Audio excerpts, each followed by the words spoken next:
My name is Melissa. I'm 26 years old and getting ready to have my baby at home. But there's a problem.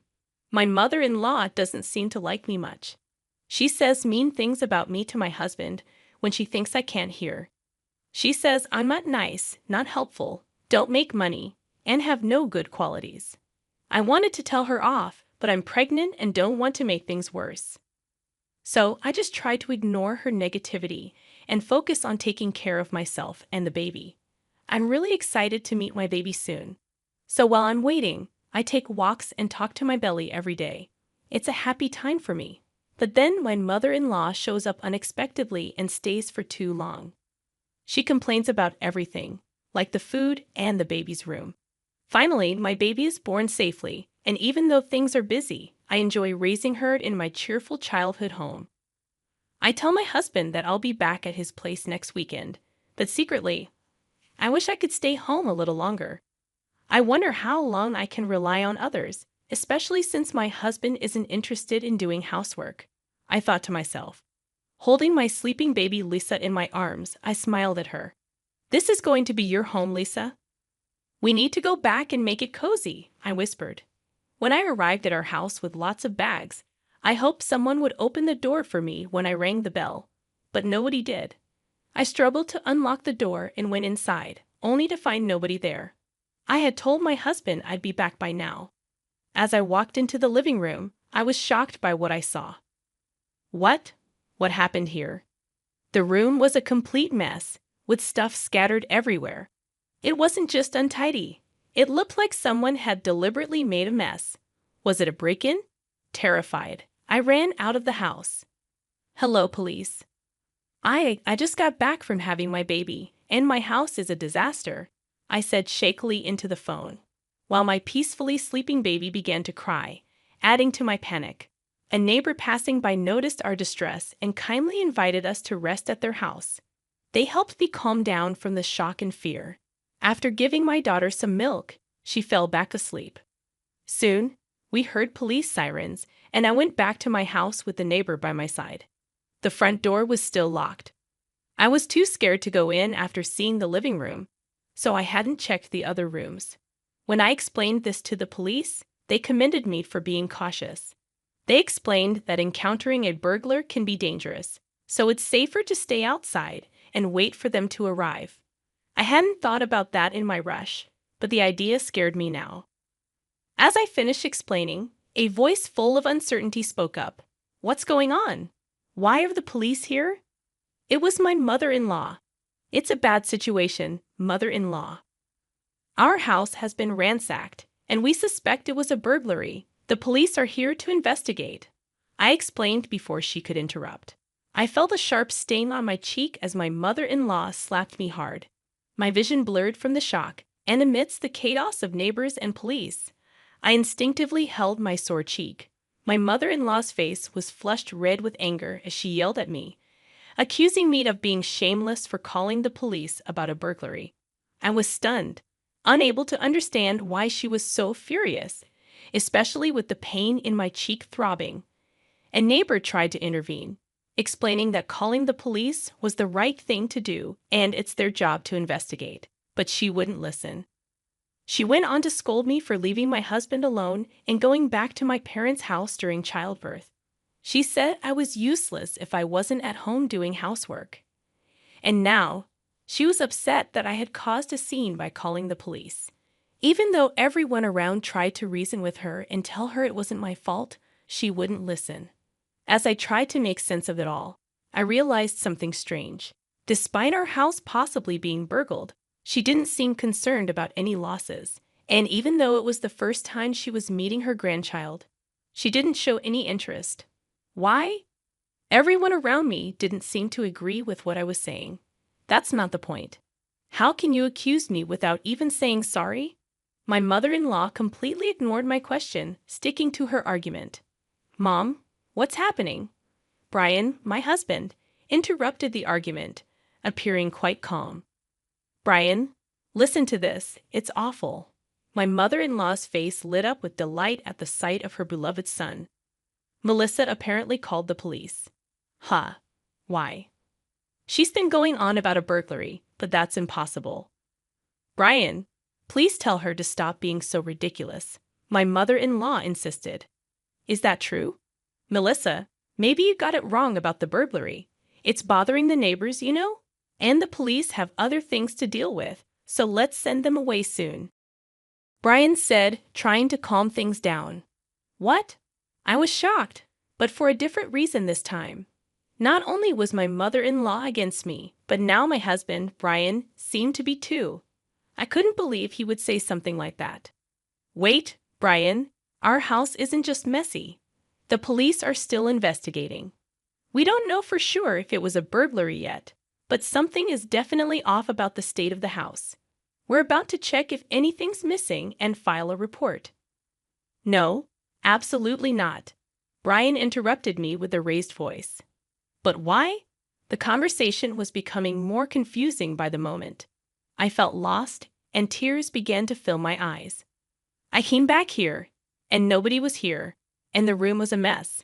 I didn't know what happened, and I was scared. Unable to hold back my sobs, I found comfort in the embrace of a neighbor, their warmth making me cry even more. Yet in front of me, both my mother-in-law and husband seemed irritated and simply stared at me. Why? Why won't you understand? My heartache seemed to affect my daughter too, as she woke up crying. This only seemed to annoy my mother-in-law and husband even further. With the kindness of the neighbors and the concerned look of the police, I ended up spending the night at a neighbor's house. Stolen things? I don't know. Melissa's just overreacting. Let's go inside, my mother-in-law said, while my husband added, yeah, Melissa, calm down. They didn't seem to care about the mess and quickly went inside after the police finished their investigation. I didn't think he was like that, I thought, standing in front of the closed door, recalling my husband's words. My mom still treats me like a child, and it's annoying. I usually just go along with her to avoid conflict, but it's really a hassle. Despite his complaints, though, I couldn't stay outside forever. After apologizing repeatedly, I ended up spending the night at my neighbor's house. Mom needs to be strong. I'll do my best, I whispered to my daughter, who was finally falling asleep despite being fussy. The next day, when I returned home, my mother-in-law and husband were there. Did you really stay here last night with everything in such a mess? The living room was somewhat tidied up for them to sit, but it looked no different from the day before.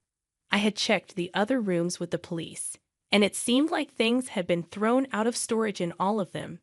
The mess was everywhere. Despite always complaining about my cleaning, my mother-in-law had stayed in the house in that condition, and she hadn't lifted a finger to clean up. She just sat there, looking unhappy. What do you mean? Did you really? I felt sorry for Brian, who was abandoned by his wife, so I couldn't go home.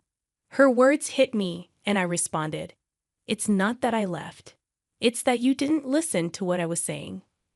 What? How dare you speak like that? My mother-in-law's face quickly turned angry. Brian jumped in and stopped making a big deal out of the burglary. Have you calmed down now? He said it in a way that irritated me, and something inside me snapped. You're right. It's not like we were burgled, huh? I was surprised by how calm my voice sounded. But Brian didn't react to my anger. He just smirked a little.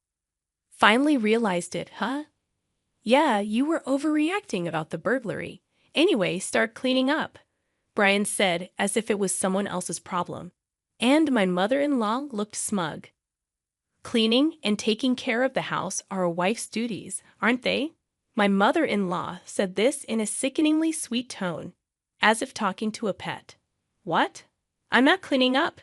It's your mess, so you should clean it, I said, feeling belittled by them. What? How dare you? As expected, they didn't like my response. You're such a terrible wife. Get to work. My mother-in-law snapped at me, clearly annoyed. What a hassle, my husband grumbled in agreement. I handed them the divorce papers I had prepared and filled out first thing in the morning. I want a divorce, I said firmly. My husband blinked, looking surprised. That's right. I want a divorce right now, I declared firmly.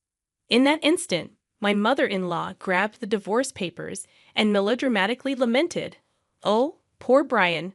Being treated like this is so awful," as she hugged my husband's head. "Such a big baby, aren't you?" Ida tried to bite my tongue, but my true feelings slipped out. "What did you just say, Melissa?" The two of them were so furious they seemed ready to explode. But I wasn't going to back down. "Did you not hear me? Or are you pretending not to understand, Brian? Divorce. Sign the papers now." I knew it was petty. I knew I shouldn't stoop to their level, but I didn't care at that point. "Stop joking around and apologize." Enraged, they pushed me to the ground, pinning me down. "Apologize now." Brian's strength made it difficult to breathe, and tears filled my eyes. "Melissa, let go of my daughter right now." My saviors were my parents rushing to my rescue. Behind them, I saw the friendly officer from the previous day, coughing and struggling for air. Relief washed over me, and my strength waned. "Why are you barging in here like this? Leave immediately." My mother-in-law and husband were being held back by the officer, squirming and resisting. "It's useless. You've been caught assaulting someone." With my father's help, I stood up and smiled at the two struggling figures. "Actually, I just asked the officer to come and check on the situation from yesterday. I never expected you to attack me." "What? What's happening?"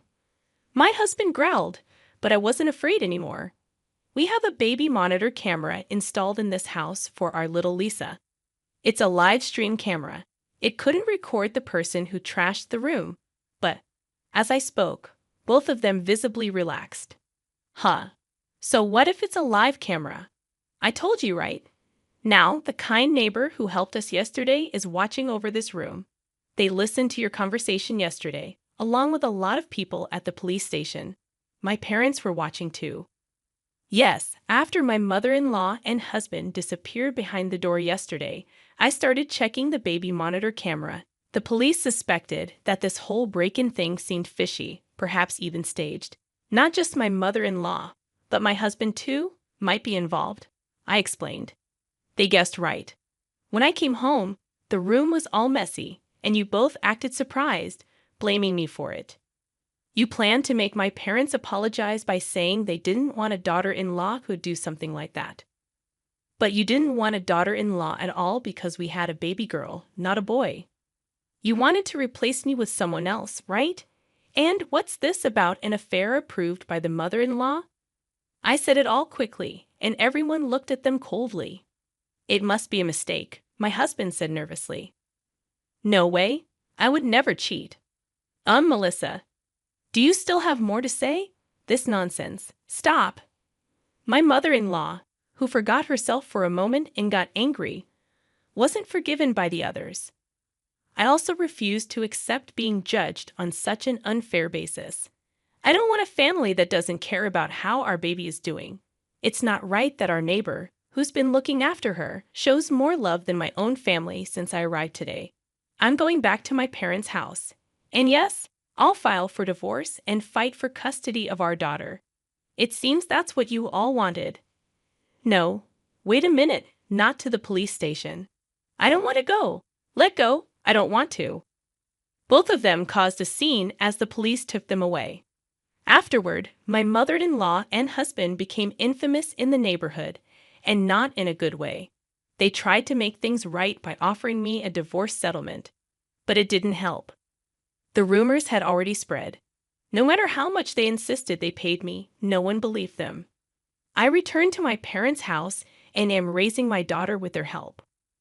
Through a friend's recommendation, I found a job nearby. It's not easy, and I have my worries, but when I see my daughter's smiling face, I feel determined to do my best. I'll work hard to raise Lisa well, making sure she doesn't turn out like her father. The phone rang, shattering the silence of our kitchen. I reached for it, but Bradley snatched it away, his eyes darting nervously. "I'll get it," he mumbled, disappearing into his study. I stood there, wooden spoon in hand, sauce forgotten on the stove. That wasn't like Bradley at all. In 12 years of marriage, we'd never hidden calls from each other. Something was off, and I could feel it in my bones. "Mom, is dinner ready?" Emily's voice startled me out of my thoughts. Our 12-year-old daughter stood in the doorway, nose buried in her phone.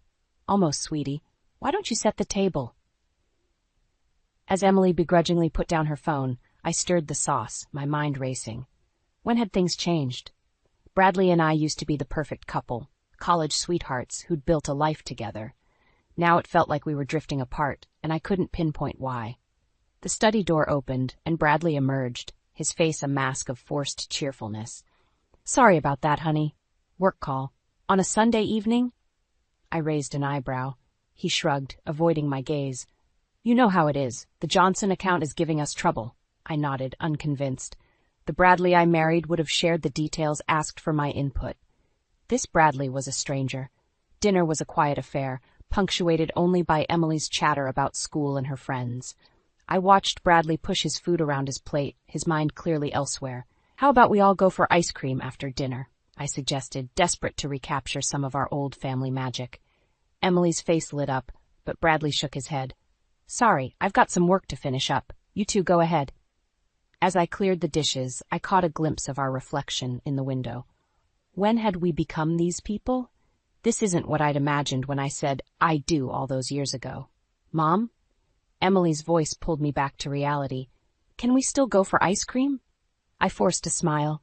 "Of course, sweetie. Let me grab my purse." As we walked to the ice cream parlor, the warm evening air did little to dispel the chill in my heart. Emily chattered away, oblivious to my inner turmoil. "Mom, why is Dad always working now?" she asked suddenly, her voice small.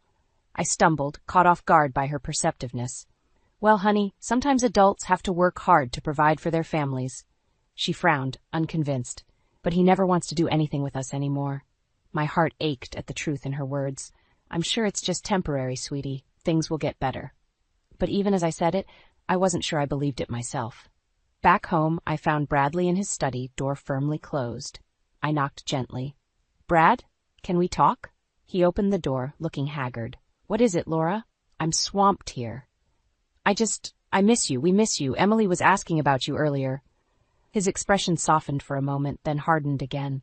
"I'm doing this for us, Laura, for our future." "But what about our present?" I pleaded. "We need you here now." He sighed, running a hand through his hair. "I can't do this right now. We'll talk later, okay?" As the door closed in my face, I felt a surge of anger and hurt. This wasn't the man I married.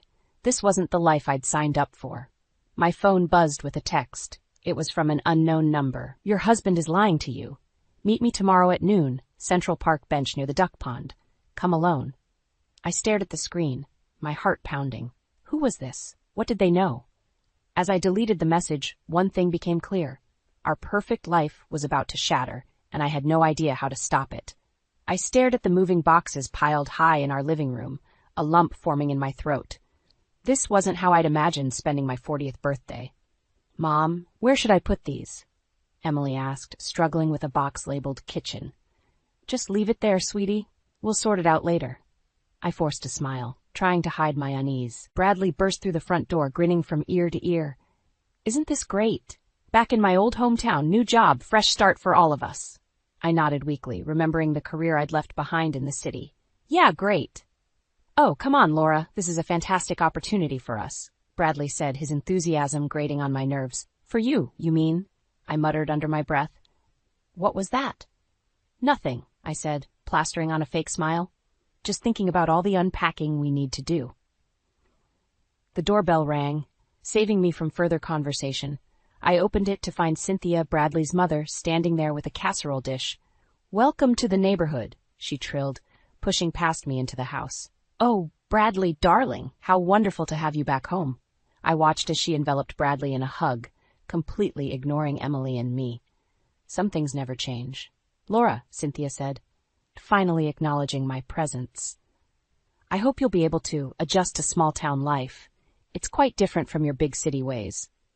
"I'm sure I'll manage," I replied, gritting my teeth. Cynthia bustled into the kitchen, making herself at home. "Now, let me show you how to properly organize this space. I'm sure you'll need the help." I bit my tongue, reminding myself that this was Bradley's mother. But as she rearranged my carefully packed kitchen items, criticizing everything from my choice of cutlery to my cooking utensils, I felt my patience wearing thin. "Mom," Bradley called from the living room. I forgot to mention I invited some old friends over for dinner tonight to celebrate our move. I froze, my hands full of mismatched Tupperware. Tonight? Bradley, we just got here. The house is a mess, and I haven't even unpacked the groceries yet. He waved off my concerns. It's just a casual get-together. They won't mind. Cynthia piped up. Oh, don't worry, dear. I'll take care of everything. You clearly need the help. I closed my eyes, counting to 10. When I opened them, I saw Emily watching me with concern.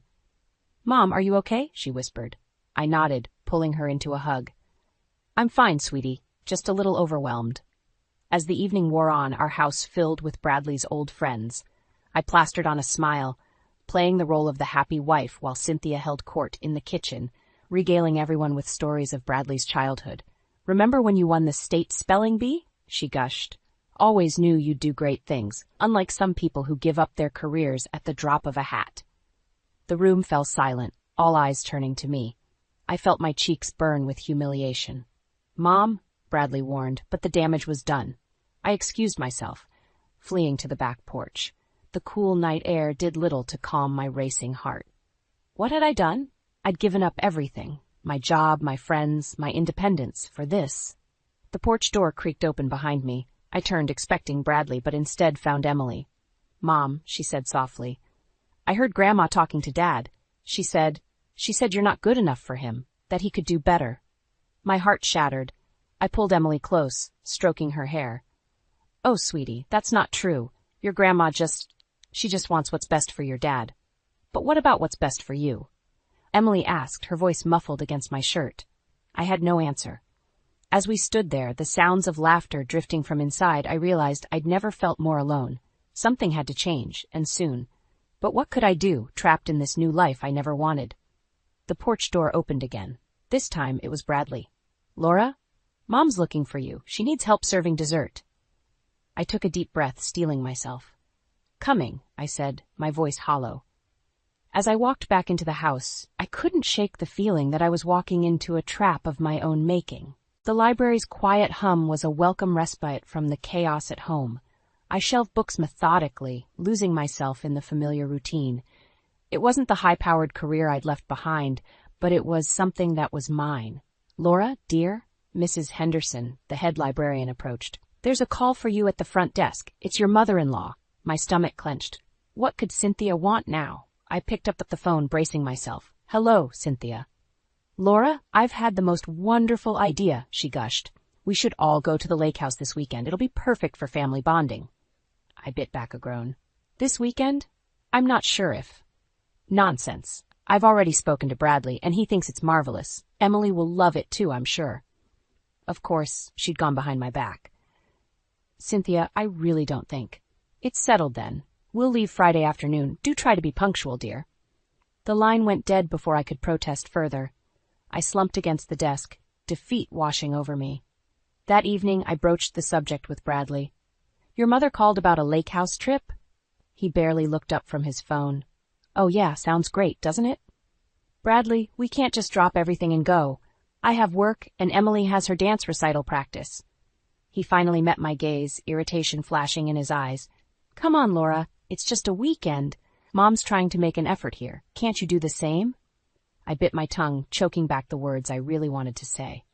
Fine, for Emily's sake. Friday arrived too soon. As we packed the car, Cynthia bustled around, criticizing everything from my choice of snacks to the way I folded Emily's clothes. Really, Laura? She tutted. Don't you know how to pack properly? Here, let me show you. I clenched my fists, forcing a smile. Thanks, Cynthia, but I've got it under control. The drive to the lake house was tense. Emily sat silently in the back, headphones firmly in place. Bradley chatted with his mother, both of them ignoring me completely.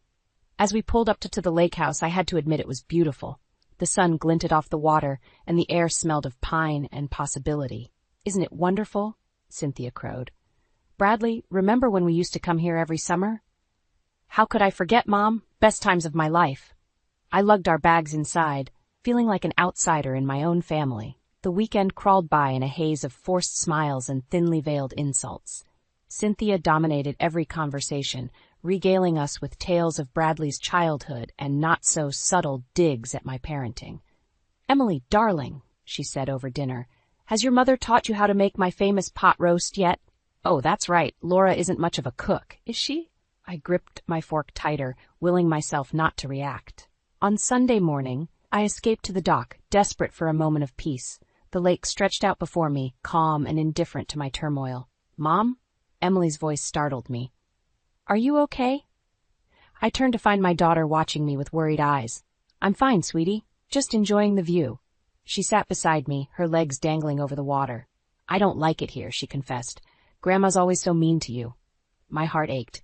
"Oh, honey, it's not. It's complicated. Adult relationships can be tricky sometimes. But Dad never stands up for you? Doesn't he love you anymore?" The question hit me like a punch to the gut. Before I could answer, Bradley's voice rang out from the house. "Laura, Mom needs help in the kitchen," I sighed, squeezing Emily's hand. "We should go back." As we walked towards the house, I caught sight of Bradley through the window. He was hunched over his phone, a secretive smile on his face. My stomach churned with a familiar dread. Just then his phone pinged loudly. Cynthia, passing by, glanced at the screen. Her eyes widened, then narrowed as she looked at me. "Laura, dear," she called, her voice sickly sweet. "Could you come here for a moment? There's something we need to discuss." I froze, my heart pounding. Whatever was coming, I knew it wouldn't be good. With a deep breath, I stepped into the house, bracing myself for the storm that was about to break. I stepped into the lake house, my heart pounding. Cynthia's saccharine smile sent chills down my spine. "Laura, dear," she cooed. I couldn't help but notice something on Bradley's phone. "I think you should see it." Bradley's head snapped up, his face paling. "Mom, that's private." But Cynthia had already thrust the phone into my hands. On the screen was a text message from someone named Amber. The words blurred before my eyes, but one phrase stood out. "Can't wait to see you again, baby." The room spun. I looked at Bradley, searching for denial, explanation, anything. But his guilty expression said it all. "How long?" I whispered. "Laura, it's not what you think."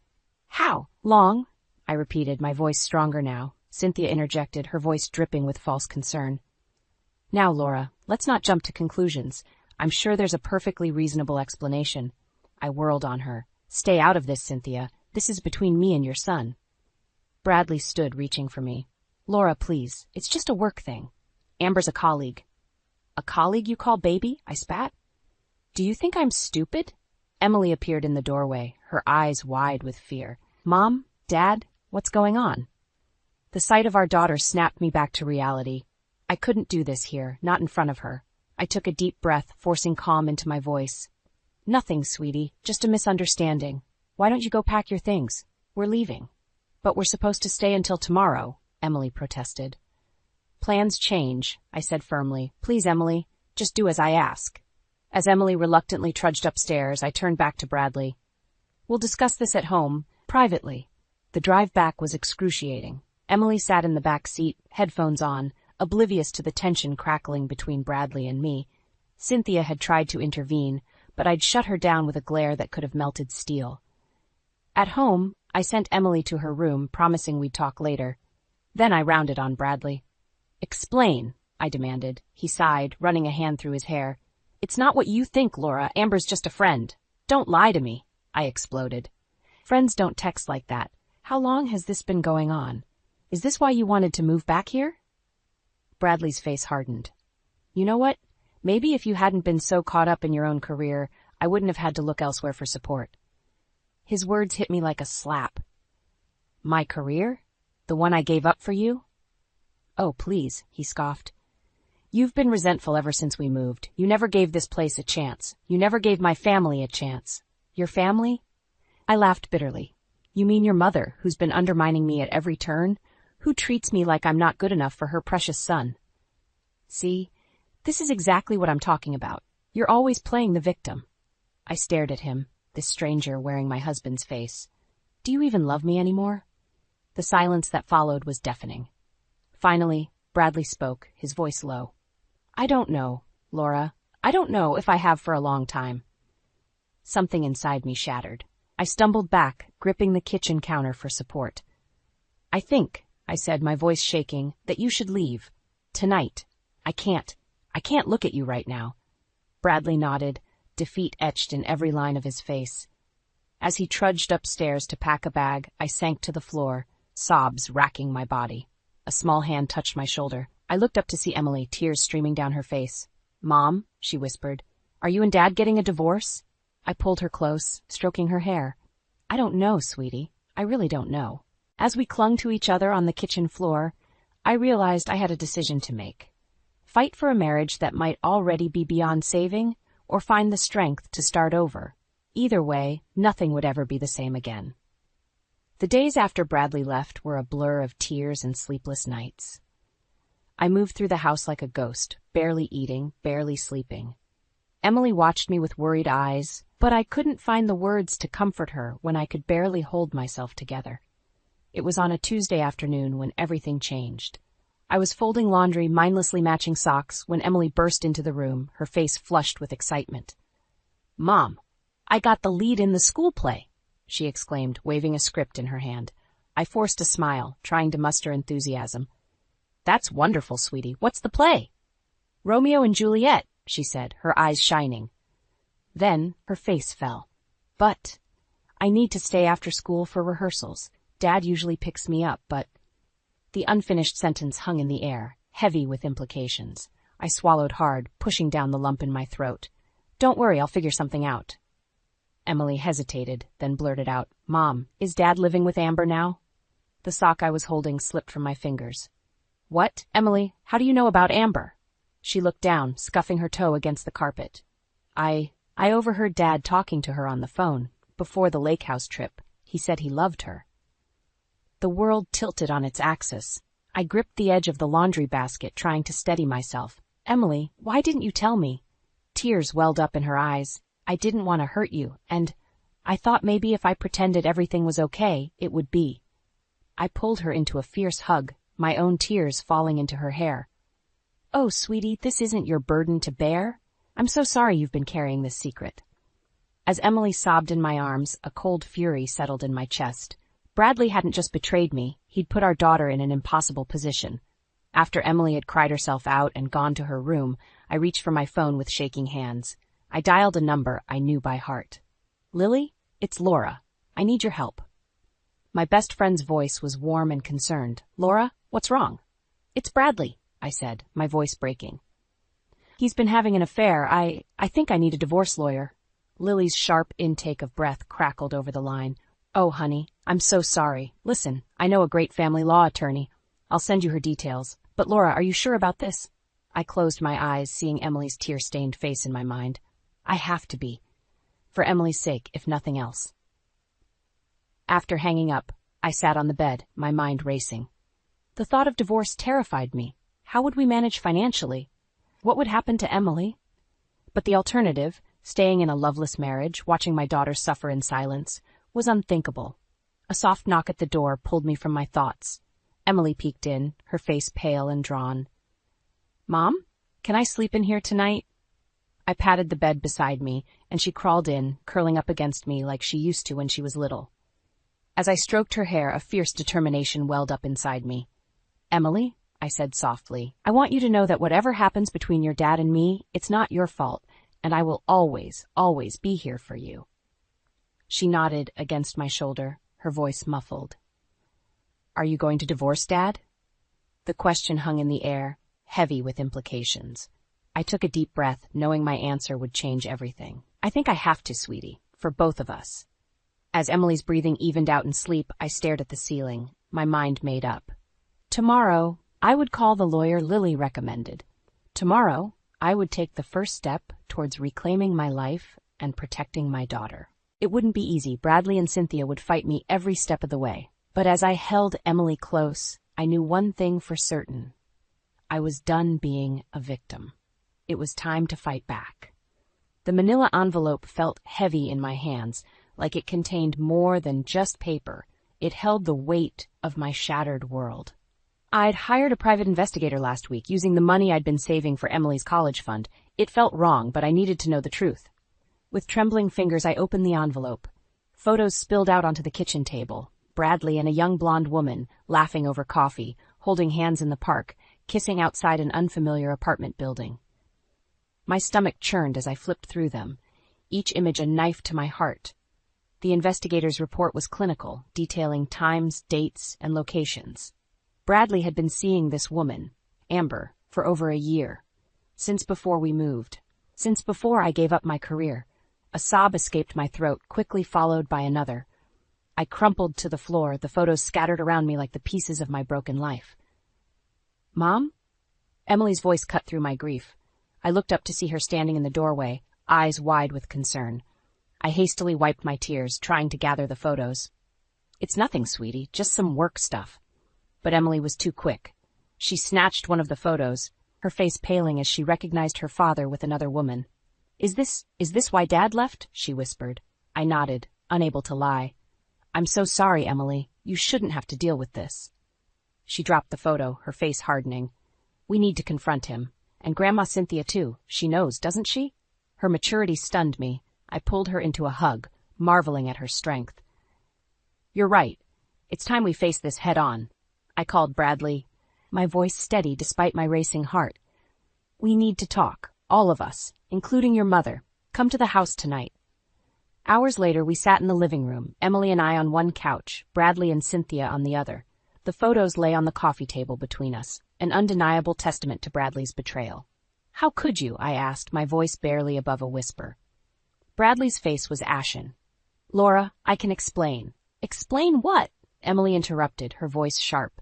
"How you lied to us, how you made Mom give up everything for you," Cynthia bristled. "Now, Emily, that's no way to speak to your father." "And you," Emily rounded on her grandmother. "You knew, didn't you? You helped him hide it." Cynthia's silence was all the confirmation we needed. I took a deep breath, steeling myself. "I want a divorce, Bradley. I can't do this anymore." The room exploded into chaos. Bradley pleaded, Cynthia shouted, Emily cried, but I stood firm, a strange calm settling over me. "Enough," I shouted, silencing them all. "This isn't up for debate. You've made your choices, Bradley. Now I'm making mine." I turned to Cynthia, years of pent-up frustration pouring out. "And you never thought I was good enough for your precious son. Well, guess what? He wasn't good enough for me, for us." Cynthia's face turned an alarming shade of red. "How dare you, after everything we've done for you, what you've done?" I laughed bitterly. "You've done nothing but undermine and belittle me from day one. Well, I'm done. I'm taking Emily, and we're leaving. Tonight." Bradley stood, reaching for me. "Laura, please. We can work this out." I stepped back, shaking my head. "No, Bradley. We can't. It's over." As I turned to leave, Cynthia's voice, cold and threatening, stopped me in my tracks. "If you leave now, you'll get nothing. We'll make sure of it. You'll be penniless, homeless. Is that what you want for Emily?" I froze, the weight of her threat crushing me. Everything I'd worked for, everything I'd sacrificed, could I really walk away from it all? Could I subject Emily to a life of struggle just to escape this toxic marriage? As I stood there, torn between my desire for freedom and my fear of the unknown, I realized I was facing the biggest decision of my life. Whatever I chose next would shape not just my future, but Emily's as well. The clock was ticking, and I had to decide, now. Cynthia's threat hung in the air, suffocating me. I looked at Emily, her eyes wide with fear and determination. In that moment, I found my strength. "No," I said, my voice steady. "You don't get to threaten me anymore. Cynthia, I'm not afraid of you." Bradley stepped forward, his face a mask of desperation. "Laura, please, we can work this out. I'll end things with Amber, I swear." I laughed bitterly. "End things? Bradley, you've been seeing her for over a year. You moved us here to be closer to her, didn't you?" His silence was all the confirmation I needed. "I trusted you," I continued, my voice breaking. "I gave up everything for you, my career, my friends, my life in the city, and this is how you repay me?" Emily squeezed my hand, her voice small but fierce. "Mom, we don't need them. We can make it on our own." Cynthia scoffed. "Don't be ridiculous. You have nothing without us. No money, no home, no future. Think about Emily's education, Laura. Are you really willing to throw that away?" I felt the weight of her words, the fear of an uncertain future. But then I remembered all the nights I'd cried myself to sleep, all the times I'd felt small and insignificant in this house. I thought of Emily, forced to keep her father's secret. "We'll manage," I said, straightening my spine. "We've done it before. We'll do it again." Bradley's face hardened. "If you walk out that door, don't expect any help from me. I'll fight you for custody. I'll make sure you don't get a penny." "Dad," Emily cried, shock and hurt etched on her face. I felt a surge of rage. "You'd do that to your own daughter, after everything you've put her through?" "He's bluffing," Cynthia interjected, her voice sickly sweet. "Bradley, darling, you don't mean that. We can work this out as a family." But I saw the truth in Bradley's eyes. He'd choose his mother and his mistress over us. He always had. "Emily," I said, turning to my daughter, "this is your choice, too. If you want to stay with your father, I'll understand." Emily's eyes flashed with anger. "Are you kidding, after what he did, after what they both did?" She glared at Bradley and Cynthia. "I'm going with Mom." Pride swelled in my chest. My brave, beautiful girl. "Fine," Bradley spat. "Leave. But don't come crawling back when you can't make it on your own." I turned to face him, years of pent-up frustration pouring out. "You know what, Bradley? I was successful before I met you. I built a career, a life, and I'll do it again, without you." I grabbed Emily's hand and headed for the door.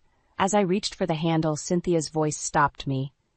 "If you leave now, you'll regret it for the rest of your life," she hissed. "You're nothing without this family." I turned back, meeting her gaze. "No, Cynthia. I was nothing with this family, but not anymore." With that, I opened the door and stepped out into the cool night air, Emily by my side.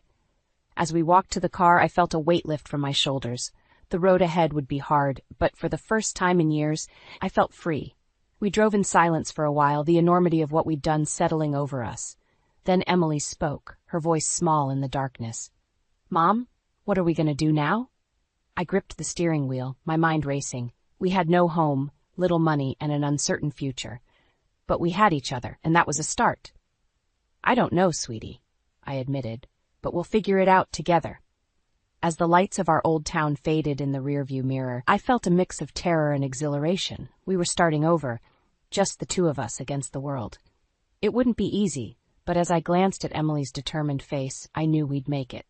The road stretched out before us, dark and unknown. But for the first time in years, I felt hope.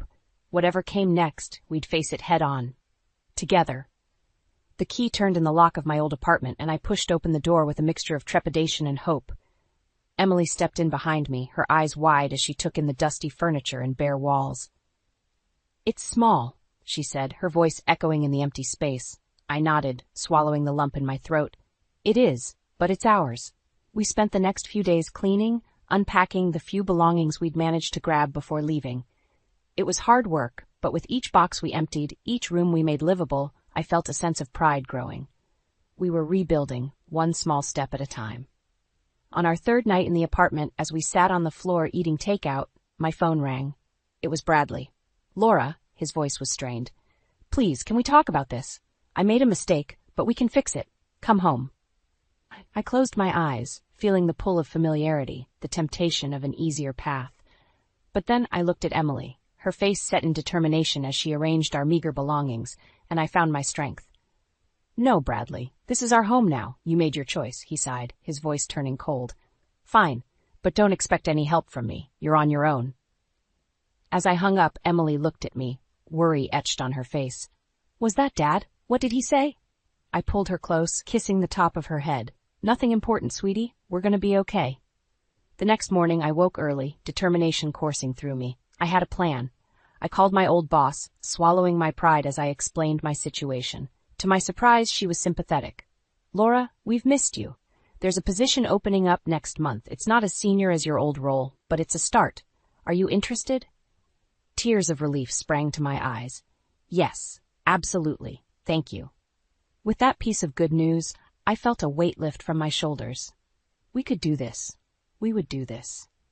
The weeks that followed were a whirlwind of activity. I threw myself into preparing for my new job, while helping Emily adjust to her new school. It wasn't easy. There were nights when I lay awake, terrified of the future, missing the comfort of my old life. But each morning I'd wake up and face the day with renewed determination. One evening, as Emily and I were cooking dinner in our tiny kitchen, there was a knock at the door. I opened it to find my parents standing there, arms laden with groceries and home-cooked meals. "Mom? Dad?" I stammered, shocked to see them. My mother pulled me into a fierce hug. "We're here to help, sweetheart. Whatever you need." As they bustled around our apartment, filling it with warmth and love, I felt the last pieces of my heart mending. We weren't alone in this. Months passed, and slowly but surely we found our rhythm. Emily thrived in her new school, making friends and excelling in her studies.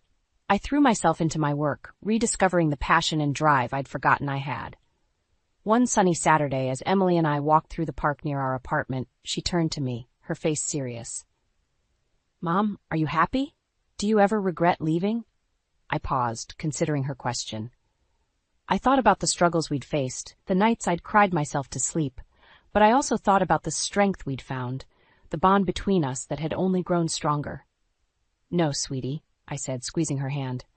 "I don't regret it. It's been hard, but we're building something beautiful here. Together." She smiled, a real genuine smile that lit up her whole face. "I'm glad we left. I'm proud of us, Mom." As we continued our walk, the sun warm on our faces, I felt a sense of peace settle over me. The road ahead would still have its challenges, but we were ready to face them. We had each other, and that was enough. Bradley and Cynthia were wrong. We weren't nothing without them. We were everything, strong, resilient, and full of love. And as I looked at my daughter, her head held high, and her steps confident, I knew that we had already won the most important battle of all. We had found ourselves again, and this time, no one could take that away from us. The champagne flute slipped from my fingers, shattering on the hardwood floor. I barely noticed the splash of bubbly on my new dress as I stared at Brad, my husband of 1 month, in disbelief. "What did you just say?" I managed to choke out, praying I'd misheard him. Brad's blue eyes, once so captivating, now seemed cold and distant. He ran a hand through his perfectly styled hair and repeated the words that had just shattered my world. "I'm in love with someone else. Aubrey, I want a divorce." The elegant anniversary dinner I'd spent hours preparing lay forgotten on the table behind us. Candles flickered, casting dancing shadows across the walls of our penthouse apartment. It should have been romantic. Instead, it felt like a cruel joke. "Who is she?" I demanded, my voice trembling. Brad hesitated, then squared his shoulders. "Isabel Hartley." The name hit me like a physical blow. Isabel Hartley, the socialite whose face graced every society page and charity gala in the city. I'd always known Brad had a wandering eye, but this... "How long?" I whispered. 6 months, Brad admitted. "I'm sorry, Aubrey, I never meant for this to happen." A hysterical laugh bubbled up in my throat. "Never meant for it to happen? We've been married for 4 weeks, Brad. Did you even mean those vows?" He had the decency to look ashamed. "I thought I could make it work with us. I really did try." "Try?" I spat. "By sleeping with another woman behind my back?" Brad's expression hardened. "Look, I know this is a shock, but let's be adults about this. We can handle the divorce quietly. No need for a big scene." I gaped at him, fury rising to replace the initial shock. "A big scene? You dropped this bomb on our anniversary and expect me to just roll over?" "Come on, Aubrey," Brad said, his tone patronizing. "You had to know deep down that this wasn't working. We've been drifting apart for years." "Because you've been cheating on me," I shouted, finally losing my composure. "God, how many times have I forgiven you? And now this." Brad's phone chimed. He glanced at it, then back at me. "I have to go. We can discuss the details later when you've calmed down." As he moved towards the door, something inside me snapped. I grabbed the nearest object, a crystal vase, another wedding gift, and hurled it at the wall. It exploded in a shower of glass, making Brad jump. "You want a divorce?" I snarled. "Fine. But don't think for a second I'm going to make this easy for you. I've stood by you for 10 years, Brad. I've forgiven every indiscretion, supported your career, been the perfect wife. No more." Brad's eyes widened slightly. For the first time, he looked uncertain. "What are you saying?" I straightened my spine, meeting his gaze with steel in my own. "I'm saying that if you want out of this marriage, it's going to cost you. Big time. Now, Aubrey, let's not be hasty." "Get out," I said, my voice low and dangerous. "Get out before I do something we'll both regret." Brad hesitated for a moment, then nodded curtly. As the door closed behind him, I sank to the floor, heedless of the broken glass. Tears threatened, but I blinked them back furiously. No more crying over Brad Thompson. No more being the understanding, forgiving wife. As I sat there, surrounded by the wreckage of my marriage, a new resolve began to form. Brad wanted a divorce? Fine. But he was about to learn that hell hath no fury like a woman scorned. I reached for my phone with shaking hands. It was time to call a lawyer. I stared at the divorce papers spread across my kitchen table, a half-empty bottle of wine within easy reach. It had been 3 days since Brad's bombshell, and the shock was finally wearing off, replaced by a simmering anger that threatened to boil over at any moment. My phone buzzed. Another message from my best friend Lydia. "How are you holding up, sweetie? Need me to come over?" I sighed, typing out a quick reply. "I'm fine. Just going over everything with the lawyer tomorrow. Talk soon." The truth was, I didn't want to see anyone. I didn't want their pity or their well-meaning advice. What I wanted was justice. As I poured another glass of wine, memories of the past decade flooded back. The first time I caught Brad cheating, just 2 years into our relationship. His tearful apologies, promises to change, and like a fool, I believed him. Then there was the work trip to Vegas that turned out to be a weekend with his secretary. The flirtatious texts I found on his phone from countless women. Each time I forgave him. Each time I thought things would be different. "Never again," I muttered, taking a long swig of wine.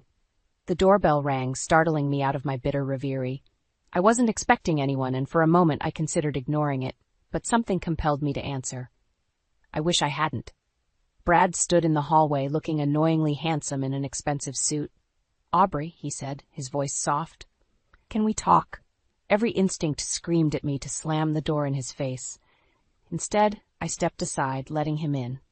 "Nice suit," I said coldly. "Isabel's taste, I assume?" Brad winced. "Look, I know you're angry." "Angry doesn't begin to cover it," I snapped. "What do you want, Brad?" He ran a hand through his hair, a nervous gesture I once found endearing. Now it just irritated me. "I've been thinking about what you said, about the alimony." I raised an eyebrow. "And?" "I'm willing to be generous," he said, pulling out a folded document. "I had my lawyer draw this up. It's a fair settlement, Aubrey. More than fair, actually." I snatched the paper from his hand, scanning the numbers. My eyes widened. It was indeed generous, far more than I'd expected. "Why?" I demanded, suspicion creeping in. "What's the catch?" Brad sighed. "No catch. I want to make this right, or as right as it can be, given the circumstances." For a moment, I almost believed him, almost fell for the sincere look in his eyes, the regretful tone in his voice. But then I remembered all the times I'd heard this before. "Make it right?" I laughed bitterly. "You can't make this right, Brad. You've humiliated me, betrayed me, and for what? Some socialite who'll probably toss you aside the moment someone richer comes along?" Brad's expression hardened. "That's not fair. Isabel and I—" "I don't want to hear it." I cut him off. "You know what? Keep your generous offer. I'll see you in court." I crumpled up the settlement offer and threw it at his chest. Brad's eyes widened in surprise. "Aubrey, don't be foolish," he warned. "This is more than you'd get in any court settlement. Think about your future." His condescending tone was the final straw. "My future?" I hissed. "My future was supposed to be with you, Brad. But you threw that away, so now I'm going to build a new future. One where I don't have to depend on your generosity or anyone else's." I yanked open the door. "Get out, and tell your lawyer to prepare for war." As the door slammed behind him, I leaned against it, heart pounding. Part of me screamed that I was making a mistake, that I should take the money and run. But a stronger part, a part I'd buried for far too long, whispered something else. It whispered of justice, of standing up for myself at last, of making Brad pay for every lie, every betrayal. I walked back to the kitchen, bypassing the wine glass for the bottle itself. Tomorrow I'd call my lawyer. Tomorrow the real fight would begin. And this time I wasn't backing down. I stood in the courthouse hallway, my heart pounding as I waited for my lawyer to emerge from the judge's chambers. The divorce proceedings had been a whirlwind, moving faster than I'd ever imagined possible. Brad's eagerness to settle had initially made me suspicious, but now I was beginning to understand why. The door opened and my lawyer Sarah strode out with a satisfied smile.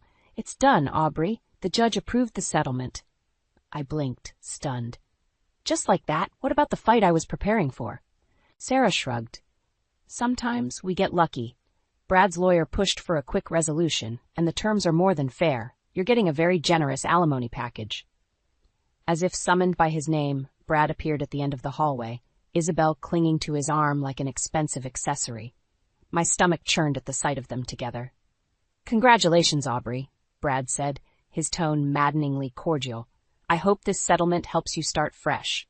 I wanted to slap the smug look off his face. Instead, I forced a smile. "Oh, it will. Thank you for your generosity." Isabel's eyes narrowed. "Brad, darling, we'll be late for the charity gala. We should go." As they turned to leave, I couldn't resist one parting shot. "Enjoy the high life, Brad. I hope it's worth it." He paused, looking back at me with an unreadable expression. For a moment, I thought I saw a flicker of regret in his eyes. But then Isabel tugged on his arm, and they were gone. I let out a shaky breath. "It's really over, isn't it?" Sarah squeezed my shoulder. "It is. And you came out on top, Aubrey. The alimony alone will set you up comfortably for years." But as we left the courthouse, a nagging doubt gnawed at me. Why had Brad given in so easily? What was he hiding? Weeks passed, and I tried to settle into my new life as a single woman. The alimony checks arrived like clockwork, each one a reminder of the life I'd left behind. I should have felt victorious, relieved. Instead, I felt empty.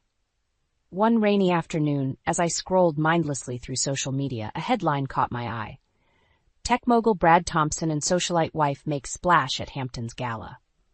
The photo showed Brad and Isabel dressed to the nines, champagne flutes in hand. They looked sickeningly happy, surrounded by the glitterati of New York's elite. Anger bubbled up inside me. While I sat alone in my apartment, Brad was living it up with his new wife, spending the money he'd built his company with during our marriage. I was about to close the app when another headline made me freeze. "Thompson Tech stock soars after surprise merger announcement." My hands shaking, I clicked the link. Brad's company, the one he'd started with seed money from my family, had just merged with a major Silicon Valley firm. The deal was worth billions. Suddenly, Brad's eagerness to settle, his generous alimony, it all made sense. He'd known this merger was coming. He'd rushed the divorce through before the news broke, before the true value of his assets could be calculated. I'd been played. The phone slipped from my hand, clattering to the floor. I felt sick, betrayed all over again. Not just by Brad, but by the system that was supposed to protect me, to ensure a fair division of our marital assets. As I sat there, surrounded by the trappings of my old life, a cold determination settled over me. Brad thought he'd won, that he'd outsmarted me one last time. But he'd underestimated me, again. I picked up my phone, my fingers flying over the keys as I composed an email to Sarah. It was time to reopen the case. Time to show Brad and the world that Aubrey Thompson wasn't going down without a fight. This wasn't just about money anymore. It was about justice. And I was going to get mine, no matter what it took. I stared at the blinking cursor on my laptop screen, willing the words to come. The website for my fledgling interior design business sat half-finished, a digital representation of my stalled life. It had been 3 months since the divorce, and I was struggling to find my footing. The alimony checks from Brad sat untouched in my bank account. Using that money felt like admitting defeat, like letting him win all over again. But my savings were dwindling, and the rent on this apartment, our old apartment, was due soon. A knock at the door startled me from my thoughts. I opened it to find Lydia, arms laden with takeout bags. "Intervention time," she announced, breezing past me into the kitchen. "You've been ghosting everyone for weeks. Enough is enough." I sighed, following her. "I'm fine, Lydia, just busy with the new business." She fixed me with a skeptical look. "Uh-huh. And how's that going?" I gestured helplessly at my laptop. "It's a work in progress." Lydia's expression softened. "Sweetie, you can't keep punishing yourself. What happened with Brad wasn't your fault." "Wasn't it?" I countered, the bitterness I'd been suppressing bubbling to the surface. I was the one who kept forgiving him, who believed his lies. And now look at me, hiding in this apartment while he's out there living his best life with Isabel. Lydia grabbed my shoulders, forcing me to meet her gaze. "Listen to me, Aubrey. You are not the villain in this story. You're the hero. It's time you started acting like it." Her words hit me like a splash of cold water. She was right. I'd been wallowing in self-pity, letting Brad's betrayal define me. It was time to take control of my narrative. With newfound determination, I turned back to my laptop. "Help me finish this website," I said to Lydia. "It's time to launch this business for real." We worked through the night, fueled by takeout and determination. By dawn, Aubrey's Interiors was live, my portfolio of past projects proudly displayed for the world to see. As the sun rose, my phone pinged with a notification, my first client inquiry, then another and another. Lydia squealed, hugging me tight. "See? You've got this!" For the first time in months, I felt a glimmer of hope. Maybe I could do this after all. But life, as I was learning, had a way of throwing curveballs when you least expected them. A week later, as I was preparing for my first official client meeting, my phone rang. It was Sarah, my lawyer. "Aubrey, we have a problem," she said, her voice tense. "Brad's lawyers are contesting the divorce settlement. They're claiming you knew about the merger before signing and are accusing you of fraud." The room spun around me. "What? That's ridiculous. I had no idea." "I know," Sarah cut in, "but they're pushing hard. If they win, you could lose everything. The alimony, the apartment, all of it." I sank onto the couch, my mind reeling. Just when I thought I was moving forward, Brad found a way to drag me back into his web of lies. "What do we do?" I whispered.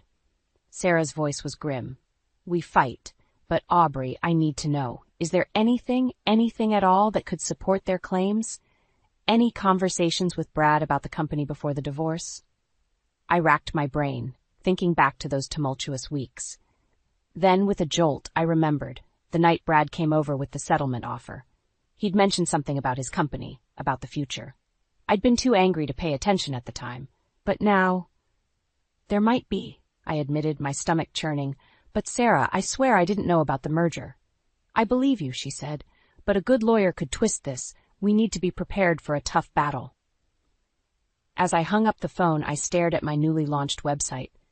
The dream I'd just begun to build was already under threat. In that moment, I made a decision. I wouldn't let Brad destroy me again. If he wanted a fight, he'd get one. But this time, I'd be ready. I picked up my phone, dialing Lydia's number. "I need your help," I said when she answered. "It's time to dig up every bit of dirt we can find on Brad Thompson. No more playing nice." The game had changed, and I was determined to win. I never thought I'd find myself skulking outside a high-end restaurant, but desperate times call for desperate measures. Through the window, I could see Brad and Isabel laughing with a group of well-heeled socialites. The sight made my blood boil. "Are you sure about this?" Lydia whispered beside me. I nodded grimly. "We need dirt on Brad, and his new crowd is our best bet." We'd spent weeks digging into Brad's life, looking for anything to counter his fraud accusations. So far, we'd come up empty. But tonight, Brad was dining with Isabel's father, a notoriously shady businessman. If there was dirt to be found, it would be here. As the group exited the restaurant, Lydia and I ducked behind a parked car. Brad's voice carried in the night air. "Don't worry, Richard," he was saying to Isabel's father. "The SEC won't find anything. I've made sure of it." My heart raced. SEC? What had Brad gotten himself into? We trailed them to a nearby bar, slipping inside and finding a secluded booth. Brad and his group were at the bar, drinks flowing freely. As the night wore on, their voices grew louder, less guarded. "Another round," Brad called, his words slightly slurred, "to outsmarting the government and my ex-wife." Laughter erupted from the group. I clenched my fists, fighting the urge to march over and confront him. "Easy," Lydia murmured, placing a hand on my arm. "We're here for information, remember?" I took a deep breath, forcing myself to focus. That's when I heard it. Brad, bragging about cooking the books for his recent merger. "It was easy," he boasted. "Those idiots at the SEC don't have a clue. And Aubrey? She signed away her rights without even realizing what she was giving up." The words hit me like a physical blow. Brad hadn't just cheated on me, he'd committed fraud and used our divorce to cover his tracks. Suddenly, Isabel's shrill voice cut through the din. "Brad, darling, isn't that your ex-wife?" I froze, realizing too late that in my shock I'd stood up from our booth. Brad's eyes met mine across the room, widening in recognition and then narrowing in anger. "Time to go," Lydia hissed, grabbing my arm. We bolted for the exit, but Brad was faster. He caught up to us on the sidewalk, his face flushed with alcohol and rage. "What the hell are you doing here, Aubrey?" he demanded. I straightened my spine, meeting his gaze. "Just having a drink, Brad." "Is that a crime?" "Don't play dumb," he snarled. "You were spying on me. What did you hear?" "Enough," I shot back. "Enough to know that you're not just a cheater, but a criminal, too." Brad's face paled. For a moment, I thought he might hit me. Instead, he leaned in close, his breath hot on my face. "Listen carefully," he hissed. You breathe a word of what you heard tonight to anyone, and I'll make sure you lose everything. The alimony, your precious little business, all of it. Do you understand me? I should have been terrified. Instead, a strange calm washed over me. In that moment, I saw Brad for what he truly was. A bully, a coward, and a fraud. No, Brad, I said quietly. You listen. I'm not the same woman you married. I'm not afraid of you anymore. So go ahead, try to take everything from me. But remember this. I know your secrets now, and I'm not afraid to use them. I turned on my heel, leaving Brad sputtering on the sidewalk. As Lydia and I hurried away, my mind raced. I had the information I needed now, but using it came with enormous risk. If I exposed Brad's fraud, I could lose everything in the ensuing legal battle. But if I stayed silent, could I live with myself? As we reached my apartment, I made my decision. I turned to Lydia, my voice steady. Call Sarah, I said. It's time to fight fire with fire. The battle lines were drawn, and this time I was ready for war. I stared at the television in disbelief, my coffee slipping from my fingers and shattering on the floor. Brad's face filled the screen, his usual confident smirk replaced by a look of panic. Breaking news, the anchor announced. Tech mogul Brad Thompson's company, Thompson Tech, is under investigation by the SEC for alleged fraud and insider trading. My phone erupted with notifications. Texts from Lydia, calls from Sarah, even messages from old mutual friends I hadn't spoken to in months. Everyone wanted to know, had I known? Was I involved? I ignored them all, my eyes glued to the screen as more details emerged. The merger that had made Brad millions was now unraveling, dragging down not just his company but several others connected to Isabel's family. A knock at the door startled me. I opened it to find Sarah, looking grim. We need to talk, she said, pushing past me into the apartment. The SEC wants to question you about Brad's activities during your marriage. My stomach dropped. But I didn't know anything. Sarah's expression was sympathetic but firm. They don't know that, and given the timing of your divorce and the merger, they think I was in on it, I finished, feeling sick. As Sarah outlined our legal options, my mind raced. I thought of the night at the bar, of Brad's drunken boasts. I had evidence that could bury him, but using it meant admitting I'd been spying on him. It could make me look complicit. My phone buzzed again. This time it was a number I didn't recognize. Against my better judgment, I answered. Aubrey? Isabel's voice, usually so haughty, now sounded desperate. Please, you have to help us. He's not handling this well. I laughed bitterly. And why should I care? Because, Isabel's voice broke, he's threatening to implicate you. He says if he goes down, he's taking you with him. The world seemed to tilt on its axis. I ended the call, turning to Sarah with wide eyes. We have a problem. Hours later, I sat in a sleek conference room, facing a team of stern-faced SEC investigators. Sarah sat beside me, a reassuring presence as I recounted my marriage to Brad, the divorce, everything I knew about his business dealings. Mrs. Thompson, one investigator leaned forward, are you aware that your ex-husband claims you had full knowledge of the merger and its irregularities? I took a deep breath, steeling myself. I am now, but it's not true. Brad kept me in the dark about his business dealings throughout our marriage. Can you prove that? I hesitated, then nodded. I can, but I need assurances that I won't be implicated for how I obtained this information. The investigators exchanged glances. Go on, I recounted the night at the bar, playing the audio recording I'd secretly made on my phone. Brad's drunken confessions filled the room, damning him with every word. As the recording ended, a heavy silence fell. The lead investigator nodded slowly. This changes things. Mrs. Thompson, we'll need you to come in for a formal statement. I left the SEC offices feeling drained but oddly liberated. I'd taken a risk, but for the first time in years, I felt like I was taking control of my own story. My phone buzzed, a text from an unknown number. You'll regret this. I should have been scared. Instead, I felt a surge of determination. Brad had underestimated me for the last time. As I hailed a cab, my phone rang again. This time, it was my biggest client, calling to cancel our contract in light of the scandal. In the span of a day, I'd become toxic by association. I leaned back in the cab, closing my eyes. I'd done the right thing, but at what cost? My business, my reputation, my future, everything I'd worked so hard to rebuild was now hanging by a thread. But as the city lights blurred past the window, I made a silent vow. I'd survived Brad's betrayal once. I would survive this too. Whatever came next, I was ready to face it head on. Little did I know, the real battle was just beginning. The pounding on my door jolted me awake. I glanced at the clock, 3:17 a.m. My heart raced as I approached the door, peering through the peephole. What I saw made my blood run cold. Brad stood there, disheveled and wild-eyed, a far cry from the polished executive I'd once known. I hesitated, my hand on the doorknob. "Aubrey, please," his voice cracked. "I know you're in there. I need your help."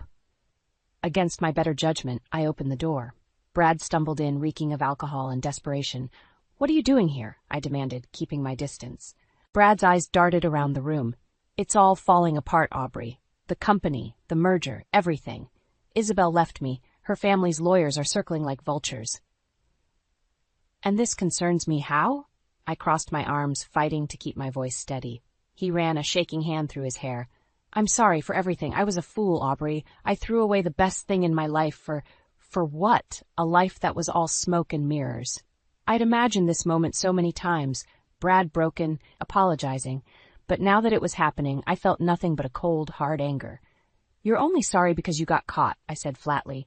"If your schemes had worked out, you'd still be living it up with Isabel, wouldn't you?" Brad's face crumpled. "No, that's not true. I've realized." "Save it," I cut him off. "What do you want, Brad? Why are you really here?" He took a deep breath. "I need your help. The SEC, they're building a case against me. But if you testify that you knew about the merger, that you were involved..." I couldn't believe what I was hearing. "You want me to perjure myself, to go down with you?" "Please, Aubrey," he begged, reaching for my hand. I jerked away. "We were a team once. We could be again. I still love you." For a moment I saw a flicker of the man I'd once loved, the man I'd forgiven time and time again. But then I remembered the nights I'd cried myself to sleep, the humiliation of discovering his affairs, the way he'd discarded me for a younger model. "No," I said, my voice steel. "We're not a team, Brad. We haven't been for a long time. And you don't love me. You love what I represent. A way out of the mess you've made." Brad's face hardened. "You owe me, Aubrey, that alimony you've been living on. My money built your precious little business." I laughed bitterly. "Your money? You mean the money you defrauded from investors? The money you used to buy your way into Isabel's world?" "Be careful," Brad growled, taking a step towards me. "You don't want to make an enemy of me." Fear flashed through me, but I stood my ground. "No, Brad, you don't want to make an enemy of me. I have the recording, remember? One call to the SEC and..." Brad lunged at me, his eyes wild. I stumbled backwards, knocking over a lamp. The crash seemed to snap him out of it. He stared at his hands in horror. "Oh God, Aubrey, I'm sorry." "I didn't mean..." "Get out," I said, my voice shaking. "Get out now, or I'm calling the police." Brad's shoulders slumped in defeat. As he shuffled towards the door, he turned back one last time. "I really am sorry, Aubrey, for everything." The door closed behind him, and I sank to the floor, trembling. I'd stood my ground, but at what cost? Brad was desperate, unpredictable. What if he made good on his threats? My phone buzzed, a text from Sarah. "SEC wants to meet tomorrow. Urgent." I closed my eyes, exhaustion washing over me. In a few hours, I'd have to face the investigators again. I'd have to decide once and for all, protect myself or tell the whole truth and risk everything. As dawn broke over the city, I made my choice. Whatever came next, I was done living in Brad's shadow. It was time to write my own story, no matter the consequences. I stood in the courtroom, my heart pounding as the judge prepared to deliver the verdict. Months had passed since that night Brad showed up at my door, desperate and unhinged. In that time, my world had been turned upside down. The SEC investigation had been brutal. Every aspect of my life with Brad had been scrutinized, every financial decision questioned.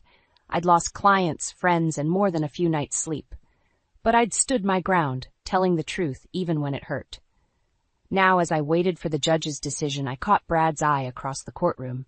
He looked haggard, a shell of the man who'd once commanded boardrooms. For a moment, I felt a flicker of pity. Then I remembered all the pain he'd caused, and my resolve hardened. "In the matter of the United States versus Bradley Thompson," the judge began, her voice cutting through the tense silence. "This court finds the defendant guilty on all counts of fraud and insider trading." A collective gasp rippled through the courtroom. I closed my eyes, a mix of relief and sadness washing over me. It was over. Finally, truly over. As the judge detailed Brad's sentence, years in prison, millions in fines, I felt a weight lift from my shoulders. I'd told the truth, consequences be damned, and justice had prevailed. Outside the courthouse, reporters swarmed, shouting questions. I pushed through them, ignoring the cameras and microphones thrust in my face. Lydia was waiting by the curb, a supportive smile on her face. "You did it, Aubrey," she said, pulling me into a hug. "It's over." But it wasn't over. Not really. As we drove away from the courthouse, I knew the hardest part was just beginning. I had to rebuild. My life, my business, my trust in myself. Months passed. Slowly, painstakingly, I pieced my world back together. My interior design business, nearly destroyed by the scandal, began to recover. Clients who'd abandoned me started to return, drawn by my newfound reputation for integrity. One day, as I was finishing up a consultation with a new client, I noticed a man lingering by my office door. He was handsome, with kind eyes and a warm smile. "Can I help you?" I asked, curious. He stepped forward, extending his hand. "I'm David. I hope this isn't too forward, but I've been following your story in the news. What you did, standing up to your ex-husband like that, it was incredibly brave." I felt a blush creep up my cheeks.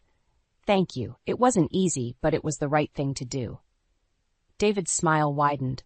"I was wondering if you might like to grab coffee sometime? To talk about interior design, of course," he added with a wink. For a moment, I hesitated. The wounds from Brad's betrayal were still fresh. But as I looked into David's eyes, I saw something I hadn't seen in a long time. Genuine admiration and respect. "I'd like that," I said, surprising myself with my boldness. As David and I walked out of my office chatting easily, I caught a glimpse of my reflection in the window. The woman staring back at me wasn't the same one who'd stood shell-shocked in her kitchen all those months ago, listening to her husband confess his affair. This woman was stronger, wiser, and unafraid to stand up for herself. She'd faced her worst fears and come out the other side, battered but unbroken. I thought of Brad, sitting in his prison cell, stripped of the wealth and status he'd valued above all else. I no longer felt anger or bitterness towards him. Instead, I felt something unexpected. Gratitude. His betrayal had forced me to confront my own strength, to rebuild my life on my terms. In trying to destroy me, he'd inadvertently set me free. As David held the door open for me, I stepped out into the sunlight, ready to embrace whatever came next. The future was uncertain, but for the first time in years, I was excited to face it. My story wasn't over. It was just beginning. The pregnancy test trembled in my hands, 2 pink lines mocking me with their cheerful hue. I should have been overjoyed, but all I felt was dread. How could I bring a child into this mess? "Emily?" Jane's voice floated up the stairs. "Are you all right in there?" I quickly wrapped the test in toilet paper and shoved it deep into the trash can. "I'm fine," I called back, my voice steadier than I felt. Just a bit of morning sickness. Jane, my sister-in-law and unexpected roommate, was waiting for me at the bottom of the stairs, her brow furrowed with concern. "You look pale. Maybe you should see a doctor?" "It's nothing," I insisted, forcing a smile. "Probably just something I ate." Jane's eyes narrowed, but she didn't push. That was one of the things I appreciated about her. She knew when to back off. Unlike her brother, my estranged husband Richard, who couldn't take a hint if it slapped him in the face. "Well, if you're sure," Jane said, heading towards the kitchen. "I made some ginger tea, if you'd like. It might help settle your stomach." I followed her, grateful for the distraction. "Thanks, Jane. I don't know what I'd do without you." She turned, a sad smile on her face. "That's what family's for, right? We stick together, no matter what." If only she knew how those words would come back to haunt us both. As I sipped the tea, my phone buzzed. Richard's name flashed on the screen, and I felt my stomach clench. I declined the call, earning a questioning look from Jane. "He's been calling a lot lately," she said, her tone carefully neutral. I set the mug down with more force than necessary. "He can keep calling. I'm not ready to talk to him." Jane nodded, but I caught a flicker of something in her eyes. Guilt? Worry? Before I could analyze it further, she changed the subject. "I was thinking of heading to the farmer's market later. Want to come?" The thought of facing crowds made my head spin. "I think I'll pass, but could you pick up some of those strawberries I like?" Of course, Jane said, grabbing her purse. Anything else? I shook my head, and she headed out, leaving me alone with my thoughts and the secret growing inside me. As soon as the door closed, I slumped against the kitchen counter. How had my life become such a disaster? 6 months ago, I'd been happily married, planning for our future. Now, I was living with my sister-in-law, pregnant and alone. I wandered into the guest room, my room now, and collapsed on the bed. My hand drifted to my still flat stomach. How was I going to tell Richard? Should I even tell him at all? A soft ping from my laptop caught my attention. I'd left my email open and a new message had arrived. From Richard. My finger hovered over the delete button, but curiosity won out. Please talk to me. I know I messed up, but we can fix this. I miss you. I love you. Come home. Tears pricked at my eyes. Part of me wanted to believe him, to run back into his arms and pretend nothing had happened. But I couldn't forget the lipstick on his collar, the late nights at the office, the way he'd pull away when I tried to touch him. I was about to close the laptop when something caught my eye. A folder I didn't recognize, tucked away in a corner of the desktop. Jane's recipes, it said. Odd. Jane wasn't much of a cook. Curiosity got the better of me. I clicked on the folder, expecting to find a collection of Pinterest links or scanned index cards. Instead, I found myself staring at a series of emails. Emails between Jane and Richard. Emails full of pet names and inside jokes. Emails detailing secret meetups and passionate encounters. My vision blurred as I read message after message, each one driving the knife deeper into my heart.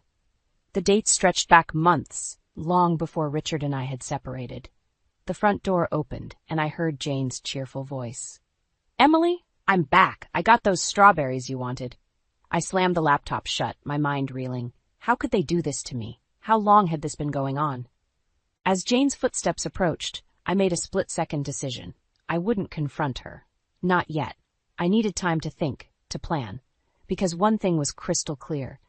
Jane wasn't the supportive sister-in-law I thought she was. And I was done being the victim in this story. It was time for Emily to fight back.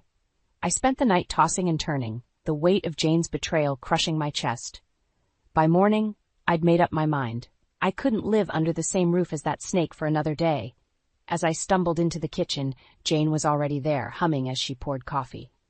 Morning, Em. How are you feeling today? The cheerful facade made my blood boil. I slammed my mug on the counter, making her jump.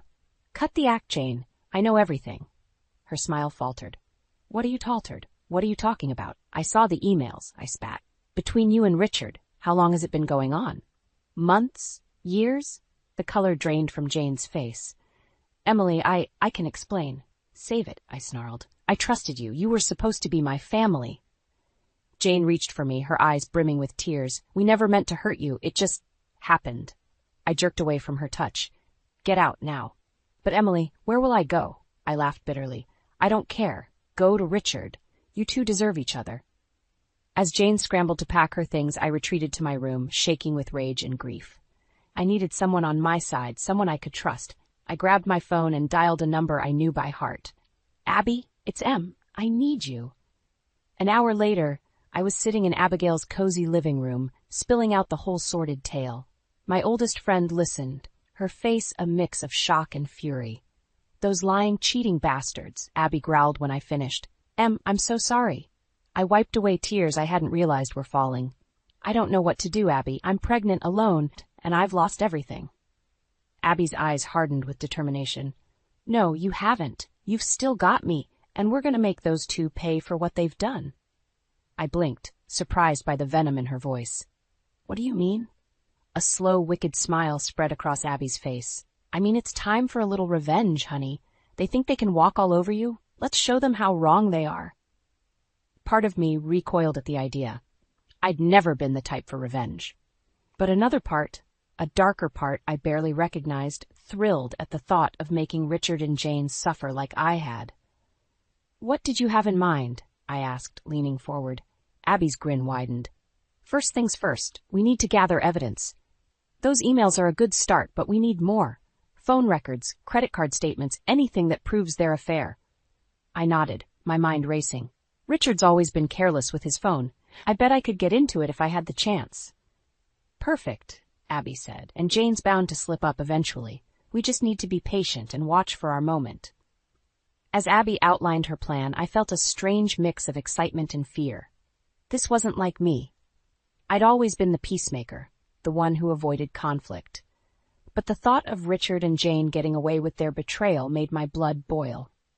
"What about the baby?" I asked, my hand instinctively going to my stomach. "I don't want to drag my child into this mess." Abby's expression softened. "We'll protect the little one, Em. But think about it. Don't you want your baby to have a mother who stands up for herself, who doesn't let people walk all over her?" I hesitated, torn between my desire for justice and my fear of the unknown. "I don't know, Abby. This all feels so wrong." "What's wrong is what they did to you," Abby insisted. "You're not the bad guy here, Em. You're just fighting back." As I left Abby's house that evening, my head was spinning with possibilities. Part of me was terrified of what we were planning, but another part, a part that grew stronger with each passing minute, was ready for war. I unlocked my phone, my finger hovering over Richard's number. It was time to set the wheels in motion. "Richard?" I said when he answered, forcing a tremor into my voice. "Can we talk? I think I'm ready to work things out." As I hung up, I caught my reflection in a store window. The woman staring back at me looked different, harder, more determined. Emily the doormat was gone. Emily the Avenger had taken her place. And Richard and Jane wouldn't know what hit them. The next few weeks were a blur of secret meetings and clandestine phone calls. I played my part perfectly, convincing Richard and Jane that I was oblivious to their betrayal. Meanwhile, I was gathering evidence like a woman possessed. "You're doing great, Em," Abby whispered as we huddled over my laptop, reviewing the latest batch of incriminating emails I'd managed to forward from Richard's account. "They don't suspect a thing." I nodded, feeling a mix of pride and guilt. I never thought I'd be good at deception. Abby squeezed my hand. "It's not deception. It's survival. Remember that." The weight of my growing belly reminded me of the stakes. This wasn't just about me anymore. One afternoon, I overheard Richard on the phone with Jane. My heart raced as I fumbled to set up the recording app Abby had installed on my phone. "Can't keep this up forever," Richard was saying. "Emily's bound to find out eventually." Jane's voice crackled through the speaker. "So what if she does? She's got nowhere else to go. She needs us." I bit back a bitter laugh. If only they knew. The conversation continued, revealing details of their affair and their plans for the future, plans that didn't include me or my baby. By the time Richard hung up, my hands were shaking with rage and triumph. I had them. The next day, I met with Sarah Goldstein, the cutthroat divorce attorney Abby had recommended. "Well, Mrs. Harrison," Sarah said, reviewing the evidence I'd gathered, "I'd say you have a very strong case here. Infidelity, emotional abuse, potential alienation of affection. We can make things very uncomfortable for your husband." I leaned forward, my voice steady. "And custody. What about my baby?" Sarah's eyes softened slightly. "Given the circumstances, I don't foresee any issues with you obtaining primary custody. We'll make sure your child is protected." As I left Sarah's office, a wave of nausea hit me. Morning sickness, or the weight of what I was about to do. I stumbled to a nearby bench, trying to catch my breath. "Emily?" A familiar voice made me freeze. I looked up to see Jane approaching, her face a mask of concern. "Are you all right? What are you doing in this part of town?" I forced a smile, my mind racing. "Oh, just a checkup with my new OB/GYN. The office moved recently." Jane's eyes narrowed slightly, but her voice remained syrupy sweet. "You should have told me. I would have come with you. You know how worried Richard and I have been about you and the baby." The mention of Richard's name in the same breath as my child made my stomach churn. I stood up, perhaps too quickly. "I'm fine, Jane. Really, I should get going." As I turned to leave, Jane caught my arm. Wait, there's something I've been meaning to talk to you about. About Richard and me." For a moment, I thought she was going to confess. My heart pounded as I waited for the admission, the apology, anything that might make this easier. But Jane just smiled, her grip on my arm tightening slightly. "We're so glad you're giving him another chance. Family is everything, right?" I nodded mechanically, unable to trust my voice. As Jane prattled on about dinner plans and nursery colors, a cold realization settled over me. She wasn't going to confess. They were going to keep lying, keep pretending, keep using me until I had nothing left to give. In that moment, any lingering doubts I had about my plan vanished. I thought of the evidence safely stored away, of Sarah Goldstein's confident smile, of Abby's unwavering support. "You're right, Jane," I said, my voice steady. "Family is everything, and I'm going to make sure mine is protected no matter what." Jane's smile faltered for a moment as if she sensed the shift in the air. But before she could respond, I was already walking away, my steps purposeful and my resolve ironclad. The time for gathering evidence was over. Now it was time to act. The pain hit me like a freight train, doubling me over as I clutched my swollen belly. This couldn't be happening. Not now, not when I was so close. "Emily!" Jane's voice, thick with concern, cut through the haze of agony. "Oh my God, we need to get you to the hospital." I wanted to refuse, to push her away, but another wave of pain left me gasping.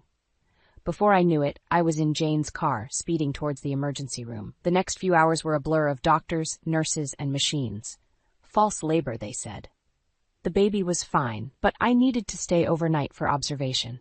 As I lay in the sterile hospital bed, exhaustion and relief warred within me. Jane never left my side, playing the role of concerned sister-in-law to perfection. "I've called Richard," she said, squeezing my hand. "He's on his way." I nodded, too tired to maintain my facade of ignorance. As the pain medication kicked in, I felt my eyelids growing heavy. I must have dozed off because when I opened my eyes again, the room was dark. Jane was still there, but something had changed. The mask of concern had slipped, revealing a cold, calculating expression I'd never seen before. She was on the phone, speaking in hushed tones. "Just a false alarm. No, she doesn't suspect anything. We're still in the clear." My heart raced as I realized she was talking to Richard. I kept my eyes nearly closed, feigning sleep as I strained to hear more. I know, Jane continued, irritation creeping into her voice. "But we can't rush this. Emily trusts me completely. If we play our cards right, we can get everything. The house, the money, even custody of the baby." The words hit me like a physical blow. They weren't just having an affair. They were plotting to take everything from me, including my child. "Don't worry," Jane said, her voice dripping with false sweetness. "I'll make sure Emily never finds out. As far as she knows, I'm her rock, her only support. She'll never see it coming." As Jane ended the call, I fought to keep my breathing steady, my mind reeling. How could I have been so naive? I'd known about the affair, but this was beyond betrayal. "Oh, you're awake," Jane said, her concerned mask back in place as she noticed my open eyes. "How are you feeling, sweetie?" I forced a weak smile. "Better, thanks. Has Richard arrived yet?" Jane's eyes flickered with something. Annoyance? Fear? Before she smoothed her features. "Not yet, but he's on his way. Don't worry. I'm here for you." The irony of her words made me want to scream, but I swallowed it down. "You're so good to me, Jane. I don't know what I'd do without you." She patted my hand, and it took every ounce of self-control not to recoil from her touch. That's what family is for, right?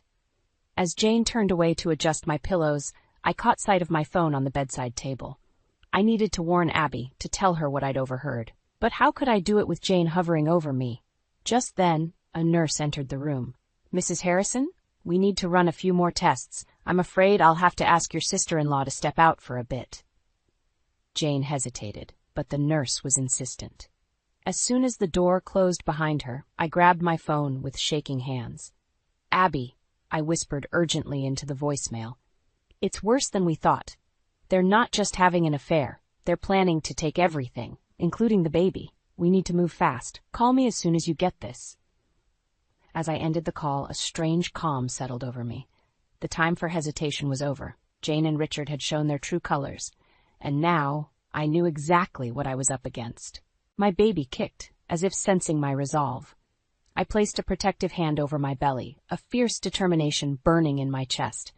"Don't worry, little one," I murmured. "Mommy's going to fix this, and heaven help anyone who tries to stand in our way." The day I decided to confront Richard dawned bright and clear, a stark contrast to the storm raging inside me. I'd rehearsed this conversation 1,000 times in my head, but nothing could have prepared me for the reality. I found him in his study, hunched over his laptop. He looked up as I entered, surprise flitting across his face. "Emily, what are you doing here?" "We need to talk, Richard," I said, my voice steadier than I felt. "About us, about Jane." The color drained from his face. What about Jane? I took a deep breath, steeling myself. I know about the affair. I know about your plans to take everything from me, including our baby. Richard's shock quickly morphed into anger. He stood up, towering over me. You've been spying on me? On us? I didn't have to, I shot back. You two weren't exactly subtle. He ran a hand through his hair, pacing the room like a caged animal. You don't understand, Emily. Things haven't been right between us for a long time. Jane, she gets me in a way you never did. The audacity of his words stung, but I held my ground. So that justifies betraying me? Planning to take our child? Richard's eyes narrowed. Oh, please. You pushed me into Jane's arms with your constant nagging, your neediness. This is as much your fault as it is mine. I felt as if I'd been slapped. My fault? I trusted you. I loved you. Love? Richard scoffed. You don't know the first thing about love. You're suffocating, Emily. Always have been. Jane, she lets me breathe. Each word was a dagger to my heart, but I refused to let him see me cry. And what about our baby? Were you really going to try to take custody? For a moment, something like guilt flashed in Richard's eyes, but it was quickly replaced by cold determination. I'd be a better parent than you. You're too emotional, too unstable. The baby would be better off with me and Jane. The room spun around me as the full weight of his betrayal hit home. This man, who I'd loved and trusted, was willing to destroy me completely. You're wrong, I said, my voice barely above a whisper. About everything, and I'm going to prove it. Richard laughed, a harsh, mocking sound. How? You've got nothing, Emily. No money, no job, nowhere to go. Face it, you need me. In that moment, something inside me snapped. The fear and hurt I'd been carrying for months transformed into a white-hot rage, but instead of lashing out, I felt an eerie calm settle over me. I looked Richard straight in the eye, my voice steady. You're right, I do need you. Confusion replaced the smugness on his face. What? I forced my lips into a trembling smile, channeling every ounce of acting ability I possessed. I can't do this alone, Richard. I'm scared. Can we try to work things out? For the baby's sake? Richard's expression softened, a triumphant gleam in his eye. He thought he'd won. Oh, Emily, of course we can. I knew you'd come around eventually. As he pulled me into an embrace, I fought the urge to recoil. Over his shoulder, I caught sight of a framed photo on his desk. Richard and Jane, laughing together at some party. My resolve hardened. Thank you, I whispered, my mind already racing with plans. You're right, family is everything. We need to stick together. As I left Richard's study, my hand instinctively went to my belly. Don't worry, little one, I murmured. Mommy's got this under control. I pulled out my phone, sending a quick text to Abby. It's done. He bought it. Time for phase 2. The game was on, and this time I was playing to win. Richard and Jane thought they had me cornered. But they were about to learn that a mother protecting her child was the most dangerous opponent of all. Let them think they'd won. I'd show them just how wrong they were. The weeks following my confrontation with Richard were a whirlwind of secret preparations and careful deceptions. On the surface, I played the role of the forgiving wife, smiling sweetly at Richard and Jane while my insides churned with disgust. You're doing great, Em, Abby whispered during one of our clandestine meetings. They don't suspect a thing. I nodded, my hand resting on my ever-growing belly. I just hope it's enough. With Abby's help and Sarah Goldstein's legal guidance, I began piecing together my new life. We found a modest apartment across town, far from Richard's reach. I started transferring small amounts of money from our joint account to a new one in my name only, careful not to raise any red flags. One afternoon, while Richard was at work and Jane was out shopping, I snuck into Richard's home office. My heart pounded as I copied financial documents and downloaded emails from his computer. Each piece of evidence was another nail in the coffin of their betrayal. As my due date approached, the pressure intensified. Richard and Jane grew more affectionate, more solicitous. Their saccharine concern made me want to scream, but I held it together, knowing the end was in sight. We should start thinking about names, Richard said one evening, his hand on my stomach. It took every ounce of willpower not to flinch away. Of course, I replied, forcing a smile. I was thinking maybe Sarah for a girl. Jane, lounging nearby, perked up. Oh, that's lovely. Sarah Harrison has a nice ring to it. I bit back a bitter laugh. If only they knew. The next day, I met with Sarah Goldstein to finalize our strategy. Everything's in order, she assured me, her eyes gleaming with determination. We've got them dead to rights, Emily. They won't know what hit them. As I left her office, a wave of dizziness washed over me. I steadied myself against a wall, taking deep breaths. The stress was taking its toll, but I couldn't falter now, not when I was so close. That night, as I lay in bed pretending to sleep, I overheard Richard on the phone with Jane. "It's almost time," he whispered. "Once the baby's born, we'll make our move. Emily won't know what hit her." Tears pricked my eyes, but I blinked them away. They thought they had me cornered, but they were in for a rude awakening. The next morning, I put the final pieces of my plan into motion. I called my boss, spinning a tale about needing extended leave due to pregnancy complications. In reality, I'd already secured a new job starting in a month, thanks to Abby's connections. As I packed a small bag with essentials, hiding it in the trunk of my car, a sudden pain gripped my abdomen. I gasped, clutching my belly. No, not now. It was too soon. Another contraction hit, stronger this time. Panic rose in my throat. This wasn't part of the plan. I wasn't ready. With shaking hands, I dialed Abby's number. "It's happening," I choked out. "The baby's coming." "Stay calm," Abby said, her voice steady. "I'm on my way. We can do this, Em. Just hold on." As I ended the call, I caught sight of myself in the mirror. The woman staring back at me looked terrified, but there was a steely determination in her eyes that I barely recognized. "We can do this," I whispered to my reflection, to my unborn child. "We're stronger than they think." Another contraction ripped through me, and I gritted my teeth against the pain. Time was up. Ready or not, my new life was about to begin. And Richard and Jane? They were about to learn that they'd underestimated me for the last time. The contractions were coming faster now, each one a reminder that time was running out. Abby burst through the door, her face a mix of panic and determination. "We need to go, Em, now." I nodded, gritting my teeth against another wave of pain. "The bag? In the car." As Abby helped me to her car, I caught sight of Jane's SUV turning onto our street. My heart raced. We were cutting it too close. "Drive," I gasped as Abby started the engine. "Don't stop for anything." We peeled away, just as Jane pulled into the driveway. In the rearview mirror, I saw her confused face, phone already in hand. No doubt calling Richard. Between contractions, I fumbled with my phone, pulling up the pre-written message I'd prepared for this moment. With trembling fingers, I hit send. To Richard, "By the time you read this, I'll be gone. I know everything. The affair, your plans for our baby. It's over. Divorce papers are on the kitchen table. Don't try to find me." I switched off my phone, tossing it into my bag. There was no going back now. "Hospital?" Abby asked, her knuckles white on the steering wheel. I shook my head. "No, the new apartment. Sarah's meeting us there." Abby's eyes widened. "Em, are you sure? What if something goes wrong?" Another contraction hit, and I clutched my belly. "Nothing's going wrong. This baby and I, we're fighters."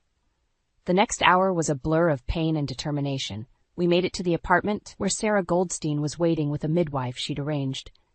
As they helped me inside, I caught sight of my phone, lit up with missed calls and messages. I ignored it. "Emily," Sarah said, her voice steady, "I filed the papers. As of an hour ago, you're legally separated. Richard can't touch you or the baby without going through me." Relief washed over me, quickly replaced by another contraction. I screamed, the sound echoing off the bare walls of my new home. Hours passed in a haze of pain and pushing. Just when I thought I couldn't take any more, a new sound filled the room, the strong, healthy cry of my daughter. "She's beautiful, Em," Abby whispered, tears in her eyes as she placed the tiny bundle in my arms. I looked down at my daughter's face, overcome with a love so fierce it took my breath away. "Hello, Sarah," I murmured. "Welcome to the world." As if on cue, a commotion erupted outside. Richard's voice, angry and desperate, carried through the door. "Emily, I know you're in there. You can't do this." Sarah moved to the door, her voice cold and professional. "Mr. Harrison, you're trespassing. Leave now, or I'll call the police." "That's my child," Richard shouted. "You can't keep me from my child." I held Sarah closer, my heart pounding. We'd known this moment would come, but the reality was terrifying. "Emily, please," Richard's voice cracked. "We can work this out. I'm sorry. I'll do anything." For a moment, I wavered. The pain in his voice tugged at something deep inside me. But then I looked down at Sarah, so small and vulnerable, and my resolve hardened. Tell him to leave, I said to Sarah Goldstein, my voice stronger than I felt. Tell him I'll contact him when I'm ready, not before. As Richard's pleas faded, replaced by the sound of police sirens, I felt a strange mix of triumph and sadness. This wasn't how I'd imagined bringing my child into the world, but it was the hand we'd been dealt. It's okay, little one, I whispered to Sarah. Mommy's got you, and I promise no one will ever hurt us again. As the adrenaline faded, exhaustion set in, but even as my eyes grew heavy, I knew one thing for certain. The hardest part was over. From here on out, Sarah and I would face the world together, on our own terms. And Richard? He was about to learn that he'd underestimated me for the last time. 6 months after Sarah's birth, I stood in front of the courthouse, my heart pounding. Today was the final hearing for my divorce and custody case. Richard had fought tooth and nail, but thanks to Sarah Goldstein's expert handling and the mountain of evidence I'd gathered, we were confident. Ready? Abby asked, squeezing my hand. I nodded, adjusting Sarah in her carrier. As I'll ever be. Inside, Richard and Jane sat on the opposite side of the courtroom. Richard looked haggard, his once immaculate suit rumpled. Jane avoided my gaze, her face a mask of guilt and defiance. As the judge entered, I took a deep breath. This was it, the moment that would define our future. The proceedings flew by, in a blur of legal jargon and emotional testimony. Richard pleaded for joint custody, claiming he'd changed, that he deserved a chance to be a father. But when presented with the evidence of his affair and his plans to take Sarah away from me, his arguments crumbled. Finally, the judge cleared her throat. In light of the evidence presented, I hereby grant full custody of Sarah Harrison to Emily Harrison, with Richard Harrison granted supervised visitation rights. Relief washed over me, so intense I nearly collapsed. We'd done it. Sarah was safe. As we left the courthouse, Richard approached, his eyes red-rimmed. Emily, please, can we talk? Part of me wanted to ignore him, to walk away and never look back. But as I looked down at Sarah, peacefully sleeping in her carrier, I realized something. She deserved to know her father, even if he'd made terrible mistakes. You can see her, I said, my voice steady, but only under supervision, and only if you agree to counseling. Richard's face crumpled with relief and gratitude. Thank you, Emily. I promise. I'll do better. As he walked away, I felt a weight lift from my shoulders. It wasn't forgiveness, not yet, but it was a start. Back at my new apartment, I was surprised to find my neighbor Sarah waiting with a homemade casserole. Over the past months, she'd become a dear friend, always there with a kind word or a helping hand. I thought you might need this after today, she said, her smile warm. As we sat talking over dinner, Sarah suddenly grew serious. Emily, there's something I need to tell you. I'm not just a neighbor. I'm actually a family mediator and therapist. I blinked, surprised. Why didn't you say anything before? Sarah shrugged. I wanted to be your friend first, but now I think I might be able to help. If you're interested, I could mediate between you and Richard, help you both learn to co-parent effectively. I considered her offer, thinking of Richard's broken expression at the courthouse. I think I'd like that, for Sarah's sake. As Sarah left that evening, I stood by the window watching the sunset. So much had changed in a year. I'd lost a husband, gained a daughter, and discovered a strength I never knew I possessed. I looked down at Sarah, sleeping peacefully in her crib. We did it, little one, I whispered. It's just you and me now, but we've got this. The road ahead wouldn't be easy. Co-parenting with Richard, building a new career, raising Sarah on my own, each day would bring new challenges. But for the first time in months, I felt truly hopeful. I was Emily Harrison, single mother, survivor, and fighter. And I was ready for whatever life threw my way next. As I crawled into bed that night, I smiled to myself. The Emily who had started this journey, scared, betrayed, and unsure, was gone. In her place stood a woman who had faced her worst fears and come out stronger. Tomorrow would bring new battles, new joys, new sorrows, but I was ready for them all. Because now I knew the truth. I was capable of so much more than I'd ever imagined. And with Sarah by my side, there was nothing we couldn't face together. I do. Those two little words sealed my fate. If only I'd known then what I know now. The late afternoon sun streamed through the courthouse windows as I stood beside Noah, my heart swelling with hope and love. His warm brown eyes crinkled at the corners as he smiled down at me, and I felt like the luckiest woman in the world. At 37, I'd finally found my happily ever after. Or so I thought. 2 weeks later, I stood frozen in our driveway, watching Noah load suitcases into his mother's Mercedes, our honeymoon luggage packed for a romantic getaway I'd spent months planning and most of my savings on. "Noah?" My voice cracked. "What's going on?" He turned, his expression a mix of guilt and defiance. "Evelyn, I can explain." Before he could continue, his mother Phyllis emerged from the house, designer sunglasses perched on her nose. "Noah, darling, did you remember to pack my sun hat?" I felt like I'd been punched in the gut. "You're taking your mother on our honeymoon?" Noah's eyes darted between us. "Evelyn, please understand. Mom's been looking forward to this trip for months. I couldn't disappoint her." "Disappoint her?" I sputtered. "What about disappointing your wife?" Phyllis skied, patting Noah's arm. Now, dear, I'm sure Evelyn understands how important family is. Don't you, Evelyn?" I stared at her, speechless. This woman, who'd shown nothing but thinly veiled disdain for me since the day we met, was now stealing my honeymoon? "Noah," I said, fighting to keep my voice steady, "can we talk privately for a moment?" He hesitated, glancing at his mother. "Go on, sweetheart," Phyllis cooed. "I'll finish packing the car." I grabbed Noah's arm and pulled him inside, slamming the front door behind us. "What the hell is going on?" I hissed. He had the decency to look ashamed. "I'm sorry, Evelyn. I know this isn't what we planned, but Mom's been so lonely since Dad left. She needs this vacation. And I need a husband who puts his wife first," I shot back. "Do you have any idea how this makes me feel?" Noah ran a hand through his hair. I know, but it's just one trip. We can go on our own honeymoon later, I promise." I laughed bitterly. "Later? Noah, this was supposed to be our time, our start as a married couple, and you're choosing your mother over me?" "I'm not choosing anyone," he protested weakly. "I'm just trying to make everyone happy." "Well, congratulations," I spat. "You've succeeded in making me completely miserable." A car horn blared outside. Noah jumped. "I have to go. We'll talk when I get back, okay?" Before I could respond, he was out the door. I followed, watching in disbelief. He climbed into the passenger seat beside Phyllis. As they backed out of the driveway, Phyllis lowered her window. "Don't worry, dear," she called, her voice sickeningly sweet. "I'll take good care of your husband." The Mercedes disappeared around the corner, leaving me standing alone in the driveway, my world crumbling around me. I stumbled back inside, collapsing onto the couch. How had this happened? How had my dream wedding turned into such a nightmare? As the shock wore off, a new emotion began to simmer in my chest. Rage. Pure, white-hot rage. Noah might think he could walk all over me, but he was about to learn a painful lesson. I grabbed my phone, my fingers shaking as I dialed. "Hello, is this Sunset Travel Agency? I need to make some changes to a reservation." If Noah thought he could have his cake and eat it too, he had another thing coming. Two could play at this game, and I was just getting started.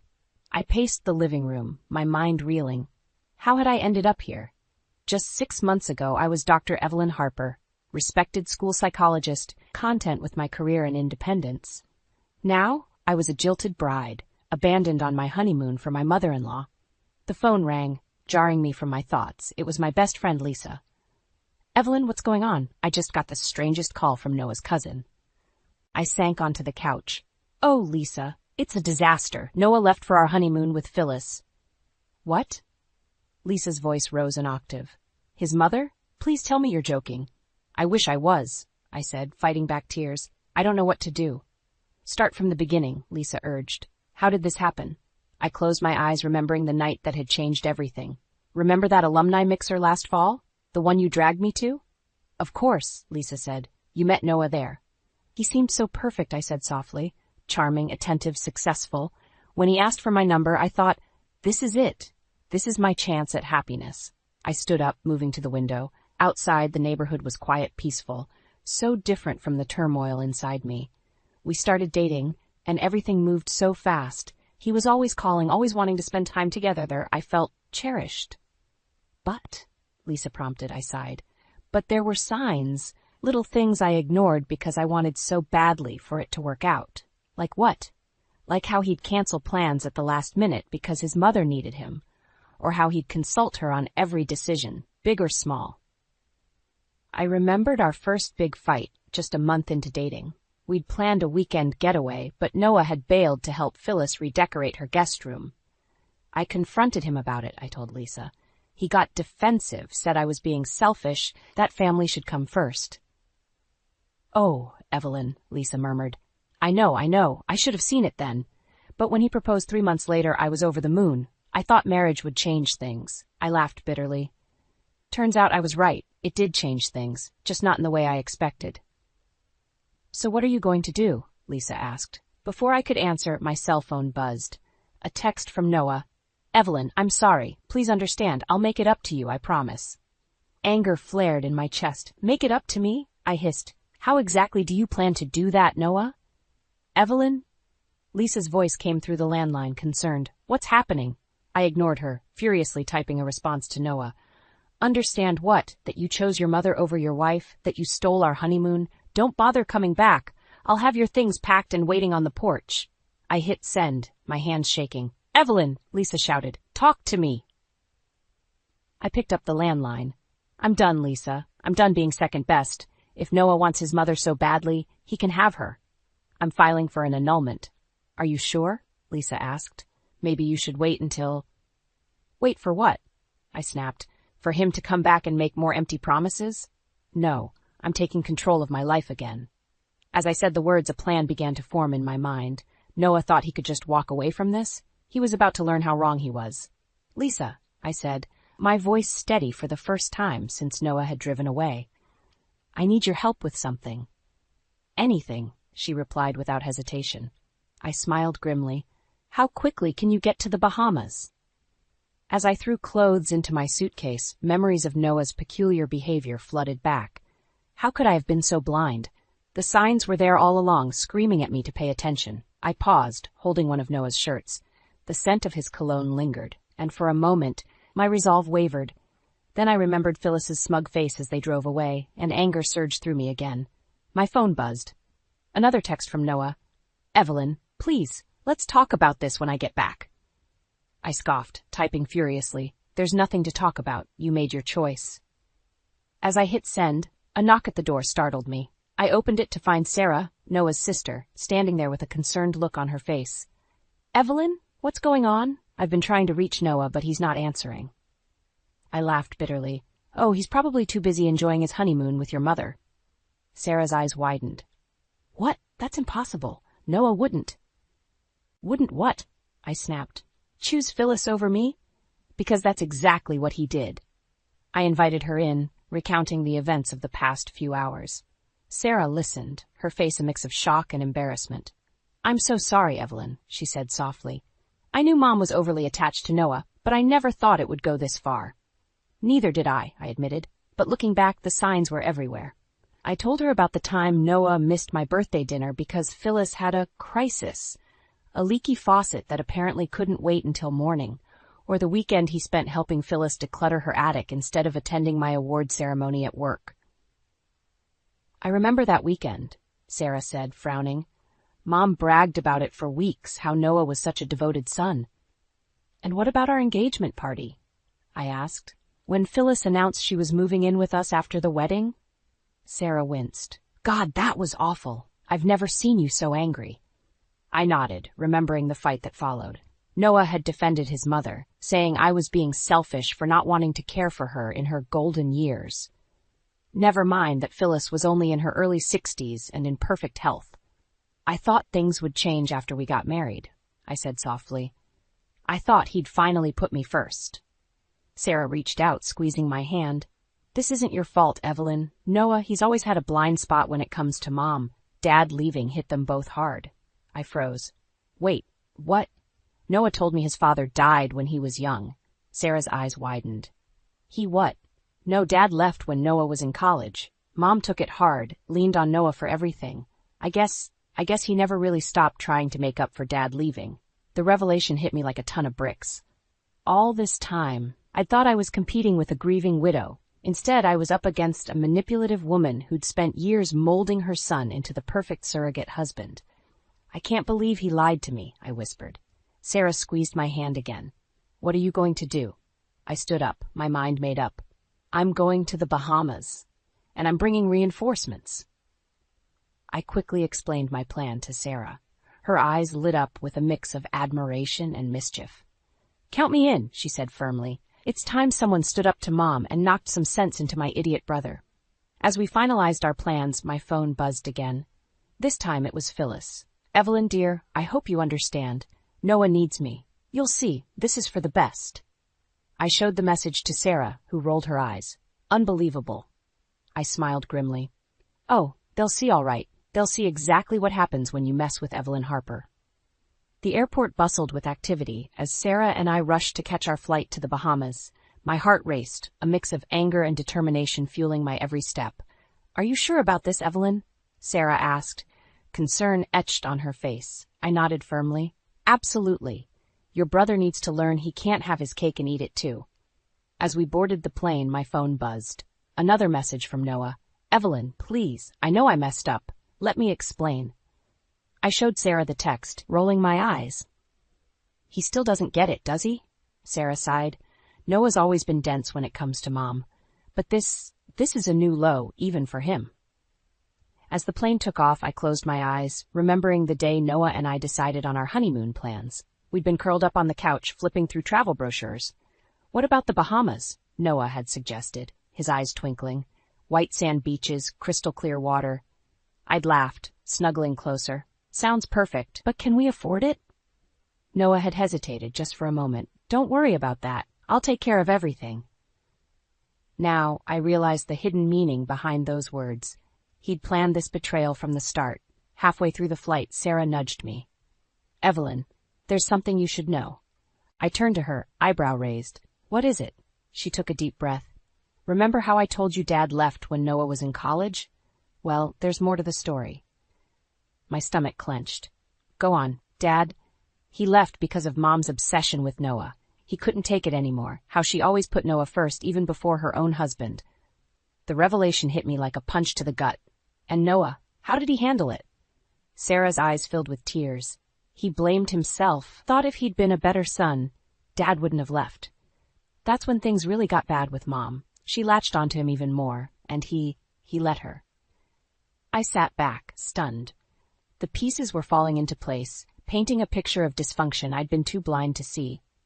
As we landed in the Bahamas, my phone buzzed again. This time, it was a photo from Phyllis. My blood boiled as I saw her and Noah, smiling on the beach that should have been my honeymoon destination. The caption read, "Having a wonderful time. Wish you were here, dear." Sarah peered over my shoulder, gasping. "Oh my God, she's completely lost it." I stood up, grabbing my bag with newfound determination. "Come on, we have work to do." We made our way to the hotel, my mind racing with plans. As we checked in, the receptionist smiled brightly. "Mrs. Harper, we've been expecting you. Your husband left a message. He said to tell you he's sorry and hopes you'll join them for dinner tonight." I froze, my hand hovering over the room key. What?" The receptionist's smile faltered. "Is everything all right, ma'am?" I forced a smile. "Yes, thank you. We'll be there."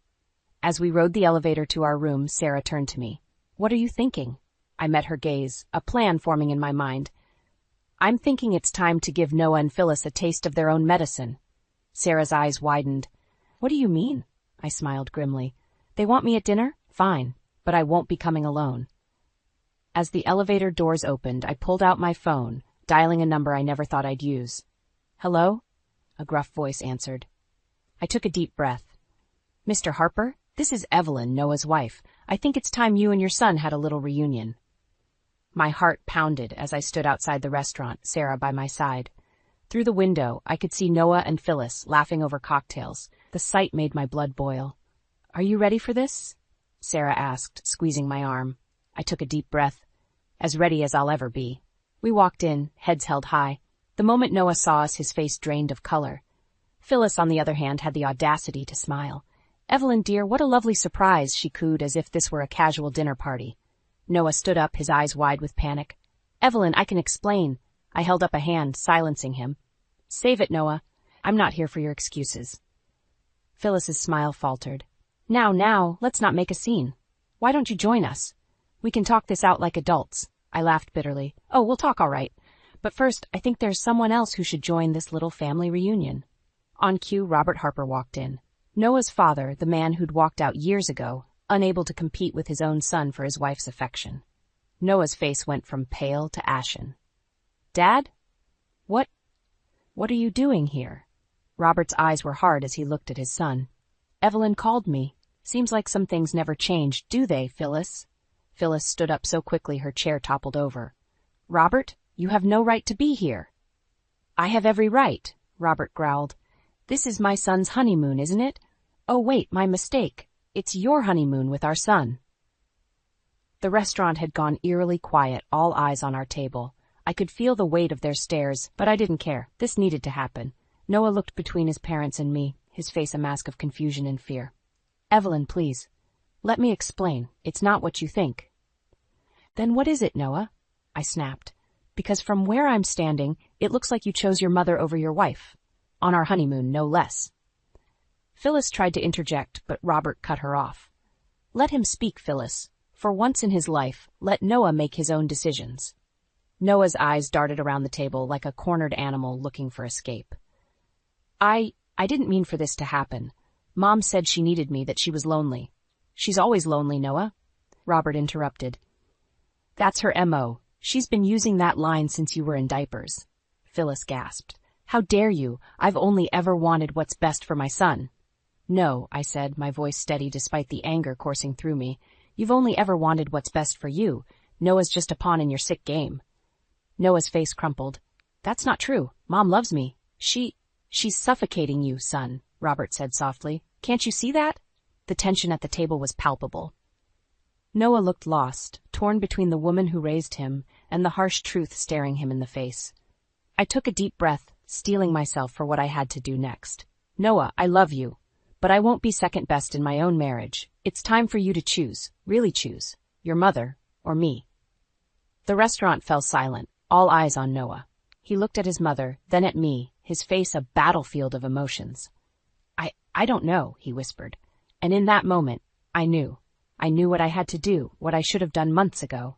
I slipped off my wedding ring, placing it on the table with a soft clink. "Then I'll make the choice for you. Goodbye, Noah." As I turned to leave, Phyllis's voice rang out. "You can't leave. Noah needs me. Us." I paused at the door, looking back one last time. "No, Phyllis. The only thing Noah needs is to grow up, and he'll never do that with you around."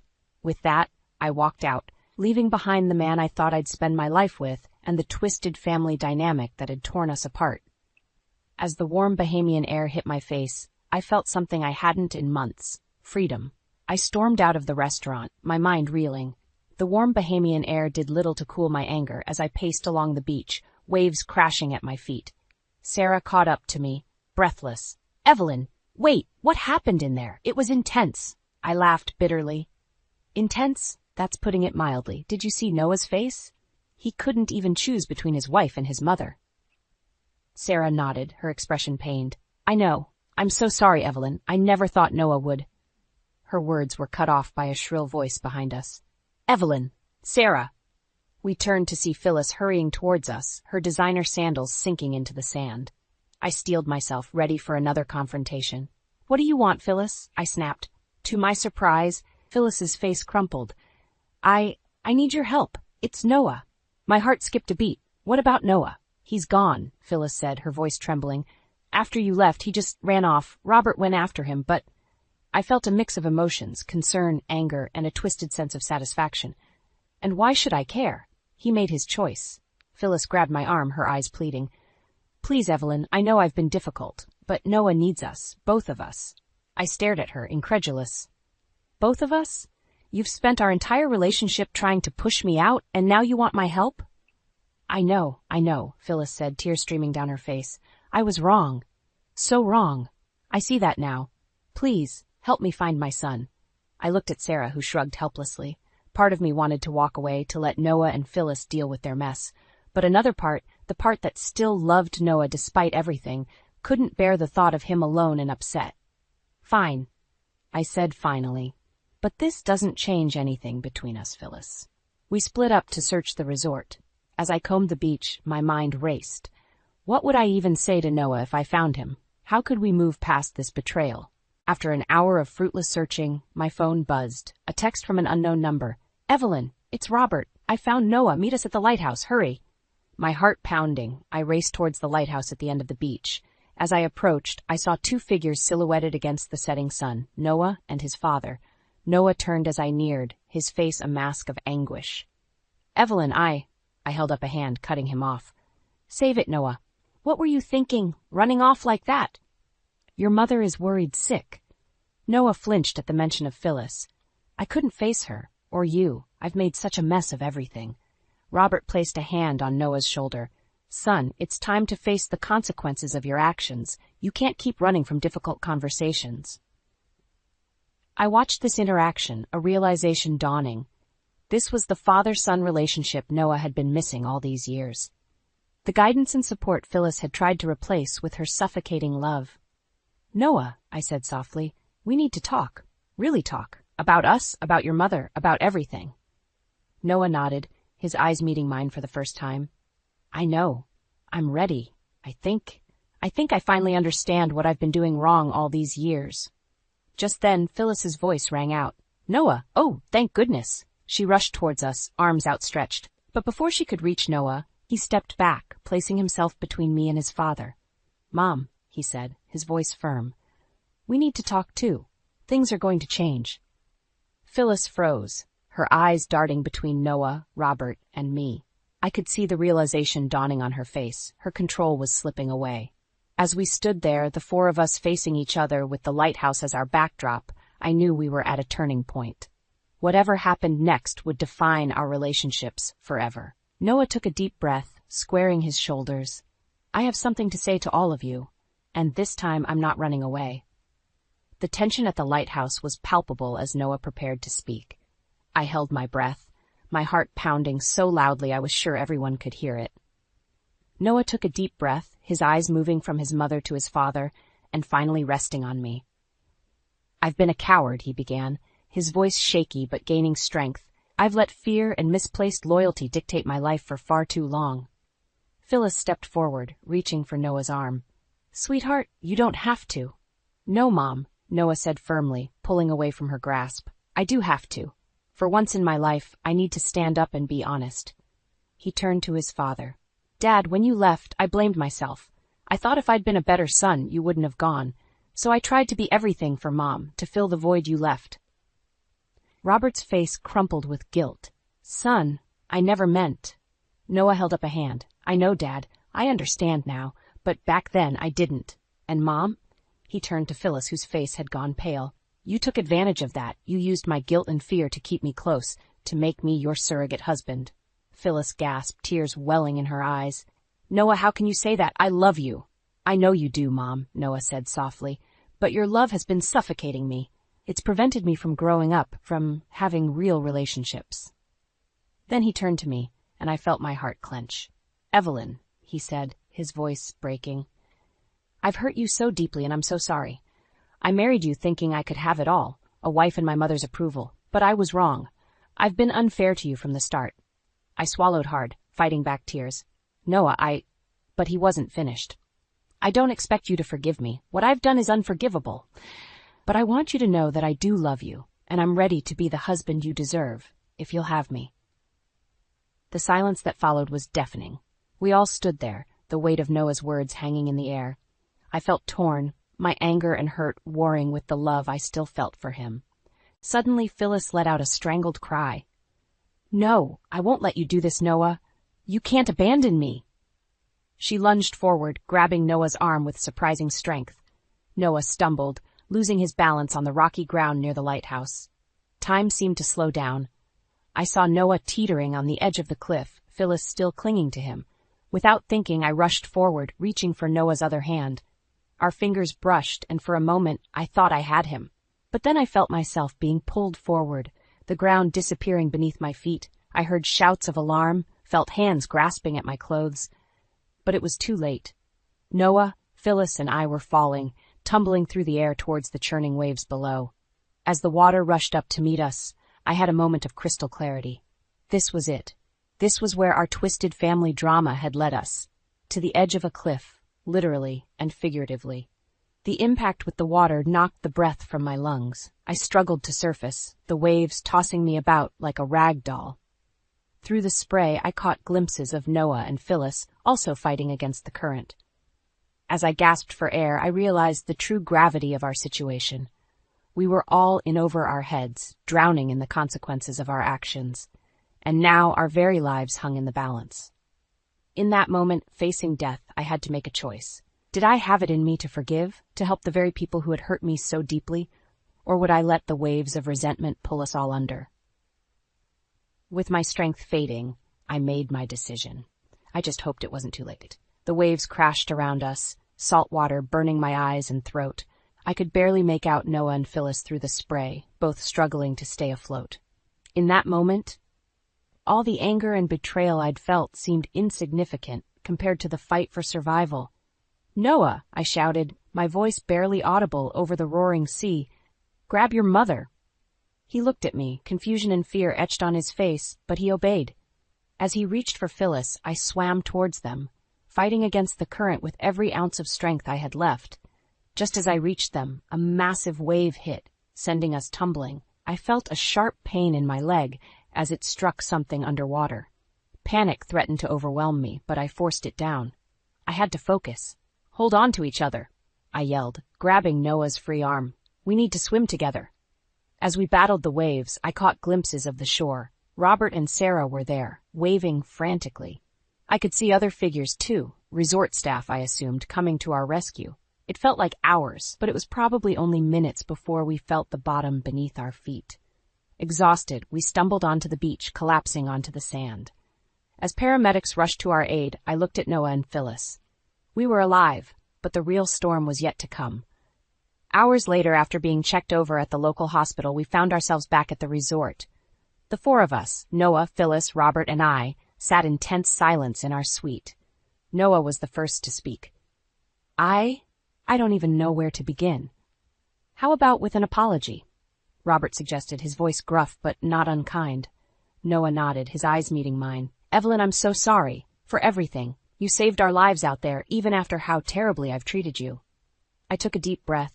"Noah, I love you, but love isn't enough. What you did, it's not something I can just forgive and forget."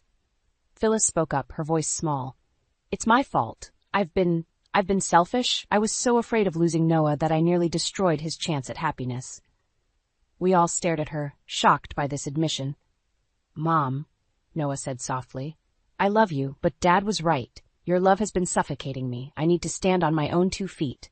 Phyllis nodded, tears streaming down her face. "I know. I see that now. Evelyn," she turned to me, "can you ever forgive me?" I looked at this broken woman, then at Noah, then at Robert. We'd all played a part in this mess. "I don't know," I said honestly, "but I'm willing to try, if we all are." Noah reached for my hand. "I want to make this right, Evelyn. I want to be the husband you deserve. Will you give me another chance?" I hesitated. The love was still there, but so was the pain. "I need time, Noah. We need time. To heal, to rebuild trust. It won't be easy." "I understand," he said, squeezing my hand. "I'm ready to do the work, whatever it takes." Robert cleared his throat. "I think we all have work to do. As a family." Family. The word hung in the air, full of promise and challenge. As I looked around at these people, my husband, my in-laws, I realized something. We'd all been drowning in one way or another, drowning in fear, in misplaced loyalty, in resentment, but we'd also saved each other. Maybe, just maybe, we could learn to swim together. "Okay," I said finally. "Let's try. But on one condition." They all looked at me expectantly. "Our next family vacation?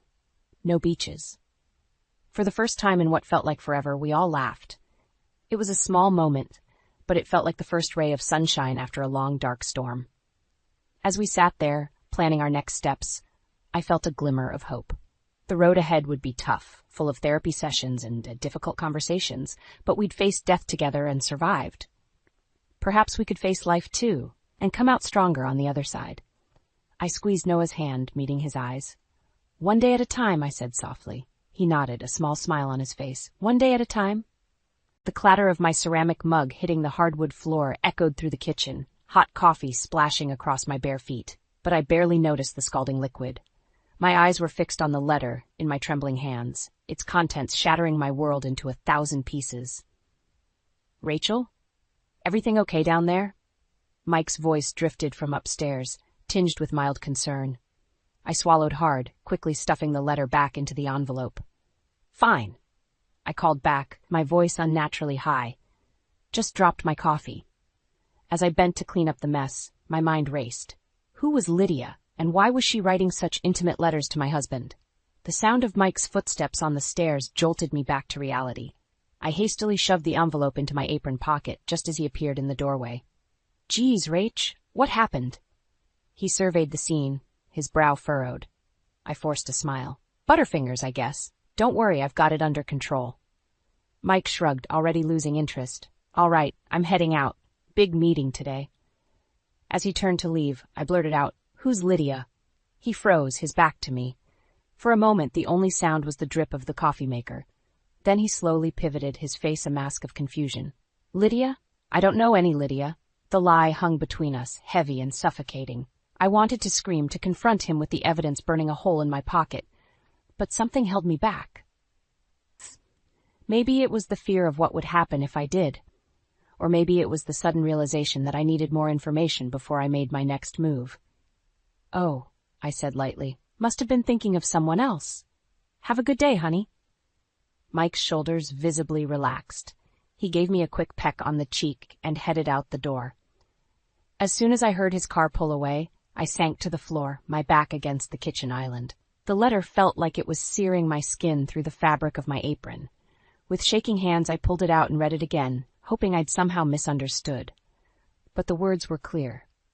My dearest Mike, last night was magical. I can't wait to see you again. The rest of the letter was a blur of intimate details and future plans. Plans that didn't include me or our daughter, Amelia. The shrill ring of the phone startled me out of my daze. I scrambled to my feet, composing myself before answering. Rachel, it's your mother-in-law. Mrs. Grant's crisp voice cut through the line. I trust you remember the charity luncheon this afternoon? I closed my eyes, suppressing a groan. Of course, Mrs. Grant, wouldn't miss it. Excellent, and do make sure Amelia is properly dressed this time. Last month's ensemble was questionable at best. I bit back a retort. Yes, Mrs. Grant, we'll be there. As I hung up, a wave of rebellion washed over me. Why was I still jumping through hoops for this woman? Why was I pretending everything was fine when my world was crumbling around me? The ding of my laptop interrupted my spiraling thoughts. A notification from my online store, another sale of my handcrafted jewelry. Despite everything, a small smile tugged at my lips. My little business, started as a hobby, was beginning to flourish. As I packaged up the order, an idea began to form. Maybe it was time to stop playing by everyone else's rules. Maybe it was time to take control of my own destiny. I glanced at the clock. The luncheon was in 2 hours. Just enough time to set my plan in motion. Picking up my phone, I dialed a number I'd sworn I'd never use. Hello, is this divorce attorney Johnson's office? I'd like to schedule a consultation. As I hung up, a mix of fear and exhilaration coursed through me. The game was about to change, and this time, I was making the rules. The charity luncheon was in full swing, a sea of pastel suits and pearls. I smoothed down Amelia's dress, silently praying it would meet Mrs. Grant's exacting standards. Rachel, darling. Mrs. Grant's voice cut through the chatter. There you are. And Amelia? Well, I suppose that dress will have to do. I bit my tongue, forcing a smile. Hello, Mrs. Grant. Amelia picked it out herself. Mrs. Grant's lips tightened. Did she now? Well, perhaps it's time we had a talk about proper attire for young ladies. Before I could respond, she whisked Amelia away, leaving me alone in a crowd of Mike's relatives and business associates. I felt like a fish out of water, my mind still reeling from the morning's discovery. Rachel, a shrill voice called out. I turned to see Aunt Mildred waving me over. Come, dear. We were just discussing the upcoming family reunion. I reluctantly joined the group, my stomach churning. Family reunion? This was the first I'd heard of it. Oh yes, Aunt Mildred continued, oblivious to my discomfort. It's going to be quite the affair, a week-long celebration of the Grant family legacy. A week? I echoed, my voice weak. Mrs. Grant suddenly materialized beside me. Of course, dear. Didn't Mike tell you? It's been in the planning for months. I swallowed hard, anger bubbling up inside me. No, Mike hadn't told me, just like he hadn't told me about Lydia. I'm afraid we won't be able to make it, I heard myself say. The words hung in the air, heavy with defiance. Mrs. Grant's eyes narrowed. Nonsense. This is a family obligation. You and Amelia will be there. Actually, I said, my voice growing stronger, Amelia has a school project that week. It's very important for her grade. The lie tasted sweet on my tongue. For once, I was taking control. Mrs. Grant's face darkened. Rachel, I don't think you understand. This reunion is not optional. The entire family will be there, including the board members of Mike's company. Your absence would be noticed. The threat in her voice was clear. I opened my mouth to argue further, but a commotion across the room caught my attention. Amelia was standing by the dessert table, tears streaming down her face as she furiously wiped at a large stain on her dress. I rushed over, my heart pounding. Amelia, sweetie, what happened? I'm sorry, Mom, she sobbed. I didn't mean to. The punch just spilled and... It's okay, honey, I soothed, grabbing napkins to dab at the stain. Accidents happen. Mrs. Grant's voice cut through the moment. Well, I suppose this is what happens when children aren't properly taught etiquette. I whirled around, my patience finally snapping. That's enough. Amelia is a child, not one of your society puppets. She doesn't need your criticism or your outdated rules. The room fell silent, all eyes on us. Mrs. Grant's face turned an alarming shade of red. How dare you speak to me like that, she hissed. After everything we've done for you. Done for me? I laughed bitterly. You mean controlling every aspect of my life? Dictating how I should dress, act, raise my daughter? I grabbed Amelia's hand, suddenly feeling lighter than I had in years. We're leaving, and we won't be at your reunion. As we walked out, I could hear the whispers starting behind us, but for once I didn't care what they thought. In the car, Amelia looked at me with wide eyes. Mom, are we in trouble? I took a deep breath, realizing the magnitude of what I'd just done. No, sweetie, we're not in trouble. We're just making some changes. As I drove home, my phone buzzed incessantly. Texts from Mike, voicemails from Mrs. Grant. I ignored them all. Instead, I focused on the road ahead, my mind racing with possibilities. It was time to start living life on my own terms. And the first step? Finding out exactly who this Lydia was. The days following the charity luncheon were a whirlwind of tense silence and barely concealed hostility. Mike's cold shoulder was a stark contrast to Mrs. Grant's incessant phone calls, which I steadfastly ignored. Amelia, caught in the crossfire, grew increasingly withdrawn. One evening, as I sat at my crafting table, meticulously beading a necklace for an online order, Amelia's small voice broke the silence. Mom, why is everyone so angry? I set down my tools, turning to face her. Sometimes, sweetie, grown-ups have disagreements, but it's not your fault, okay? She nodded, unconvinced. Is it because of the luncheon, because I spilled punch on my dress? My heart clenched. No, honey, it's much more complicated than that. Just then, Mike stormed into the room, his face thunderous. Rachel, we need to talk. Now. I glanced at Amelia, who had shrunk back at her father's tone. Sweetie, why don't you go upstairs and start your homework? I'll be up soon. As soon as Amelia was out of earshot, Mike exploded. What the hell were you thinking, embarrassing my mother like that? Do you have any idea what you've done? I stood my ground, anger bubbling up inside me. What I've done? How about what you've done, Mike?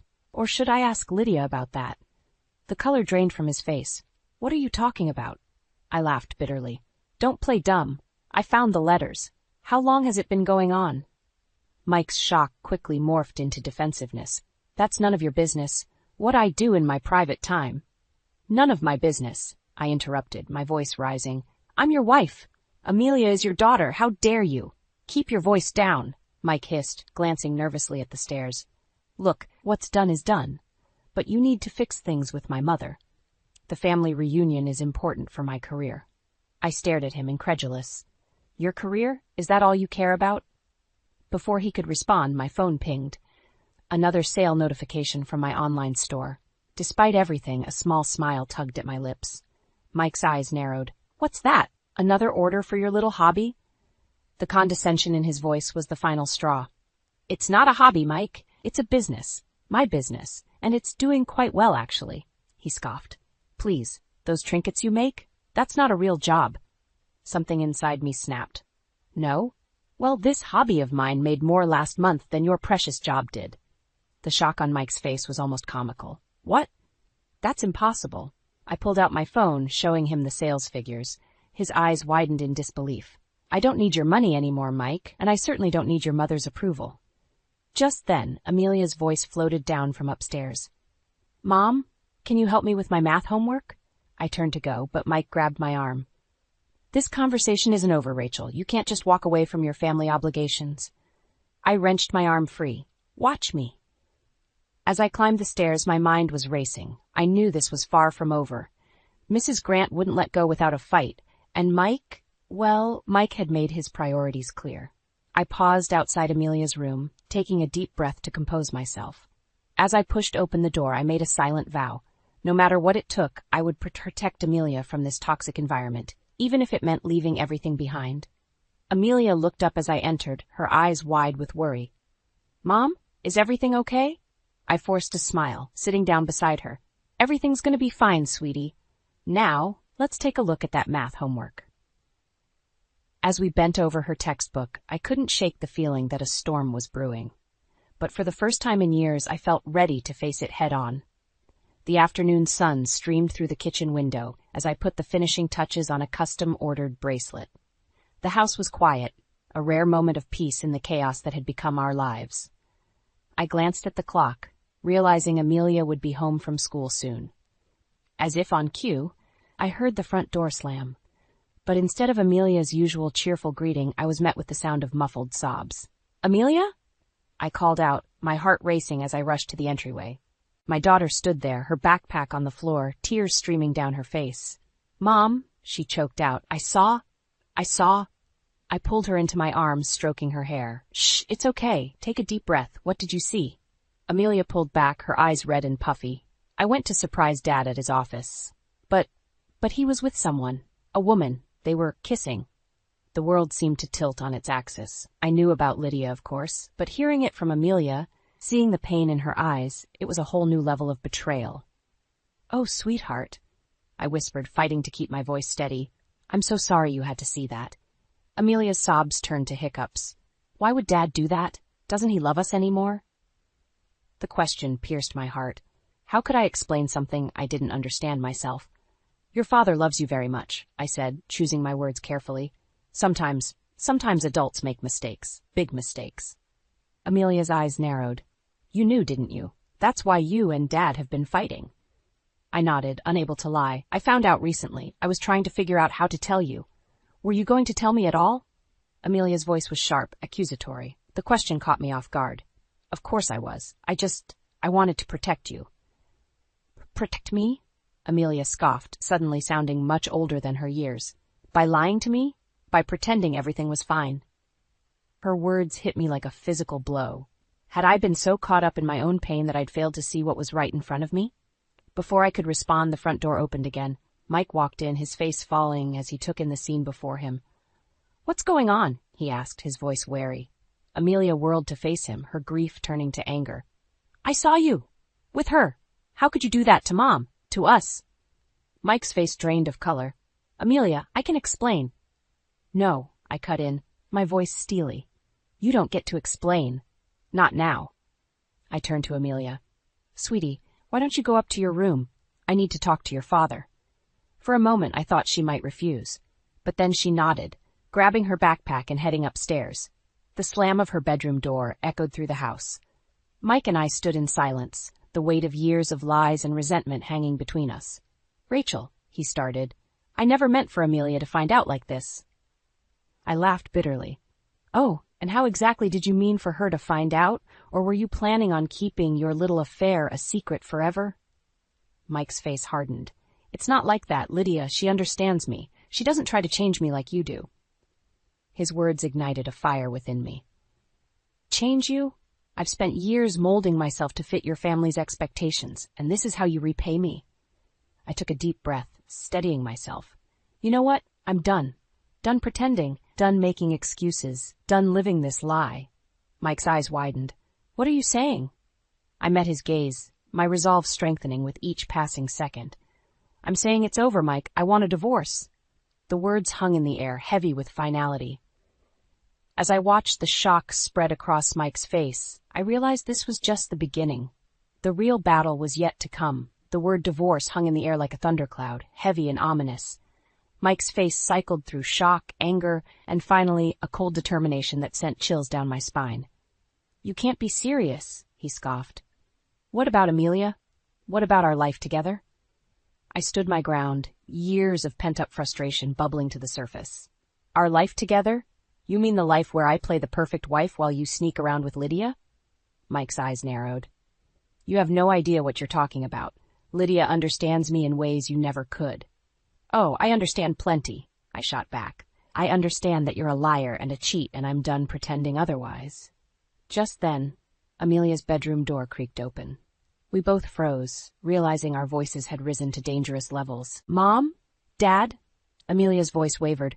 Are you guys getting divorced? The pain in her voice cut through me like a knife. I turned to face her, my heart breaking at the sight of her tear-stained face. Sweetie, I began, but Mike cut me off. Of course not, he said smoothly. Your mother's just upset. We'll work things out. I whirled on him, fury coursing through my veins. Don't you dare lie to her. Not anymore. Turning back to Amelia, I took a deep breath. Honey, I don't know what's going to happen, but I promise you, no matter what, I'll always be here for you. Mike's phone buzzed, breaking the tense silence. He glanced at it, his face paling. I have to go, he muttered, heading for the door. Let me guess, I called after him. Lydia needs you. The slam of the front door was his only response. Amelia collapsed into my arms, her body shaking with sobs. As I held her, my mind raced. How had we gotten here? How could I protect her from the storm that was surely coming? The next morning, I woke to the insistent ringing of the doorbell. Groggily, I made my way downstairs, only to find Mrs. Grant on my doorstep, her face a mask of barely contained fury. Rachel, she said, her voice dripping with disdain. We need to talk. Before I could respond, she pushed past me into the house. I've just had a very interesting conversation with Michael, she began, pacing the living room.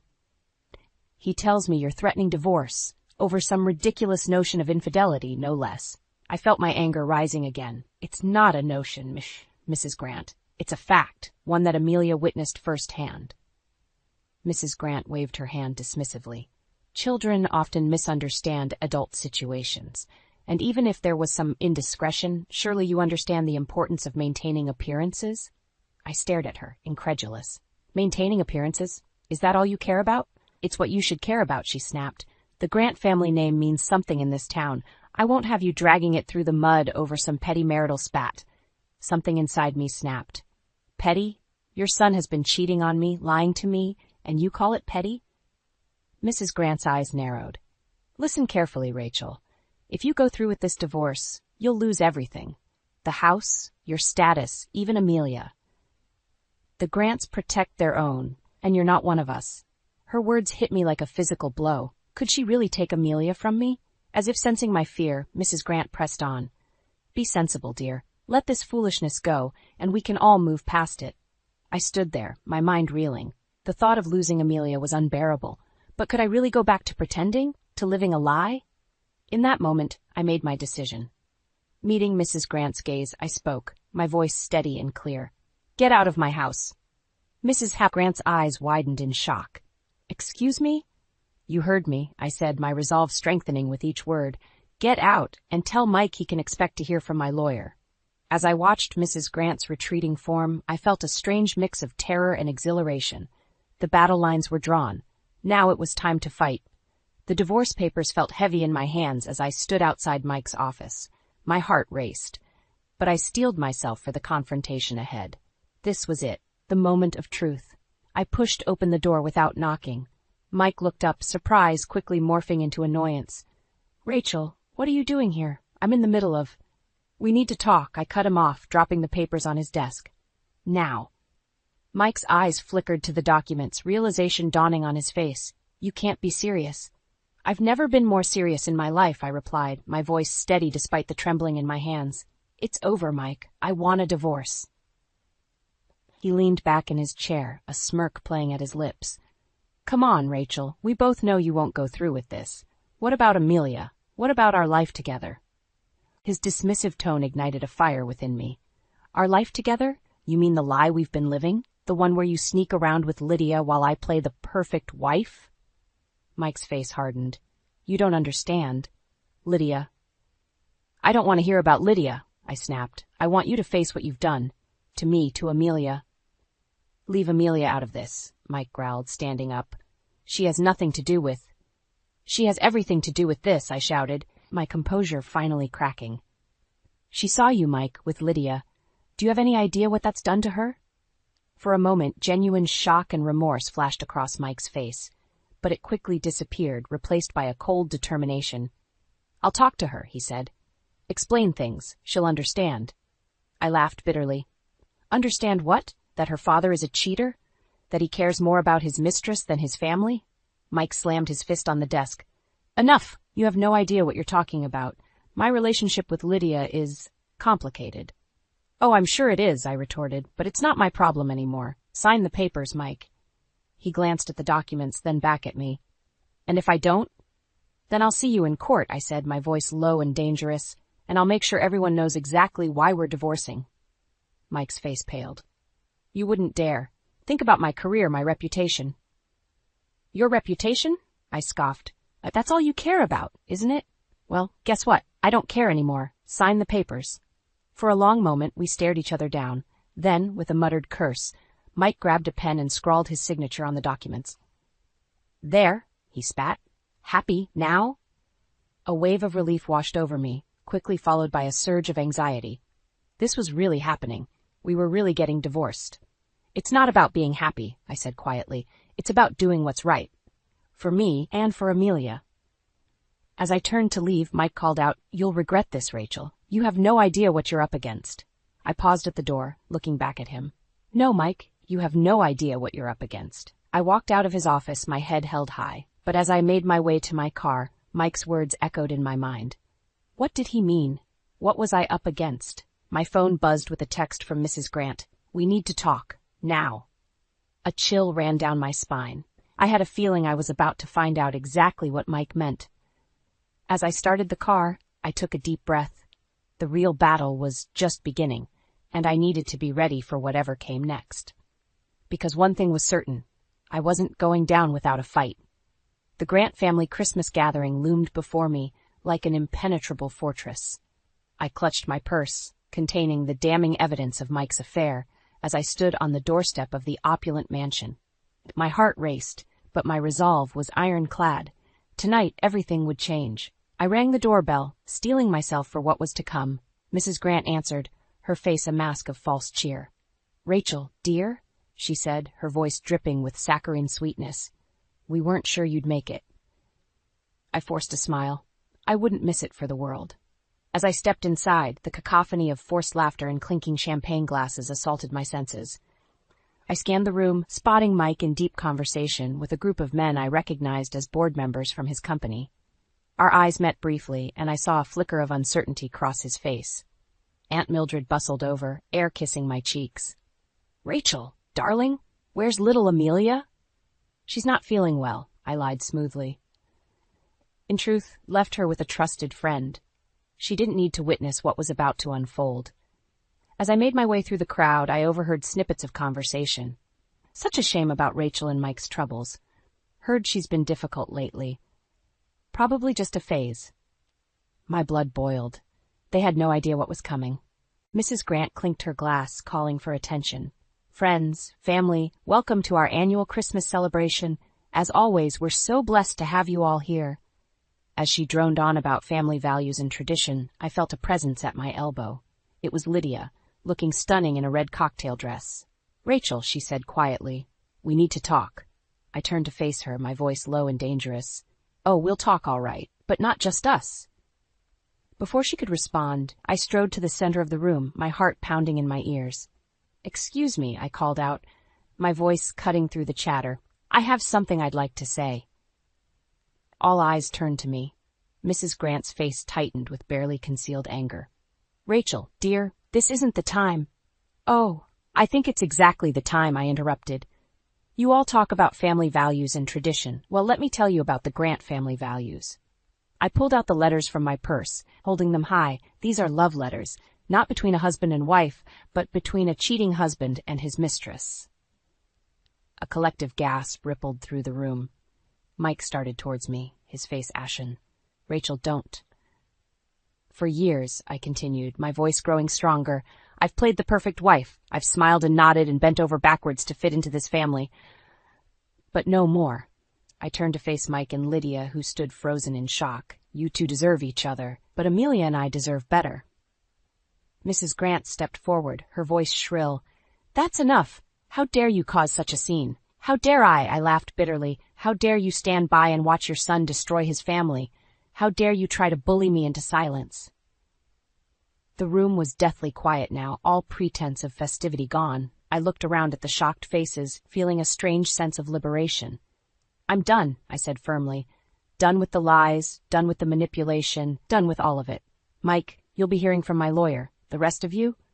Merry Christmas. With that, I turned and walked out, leaving chaos in my wake.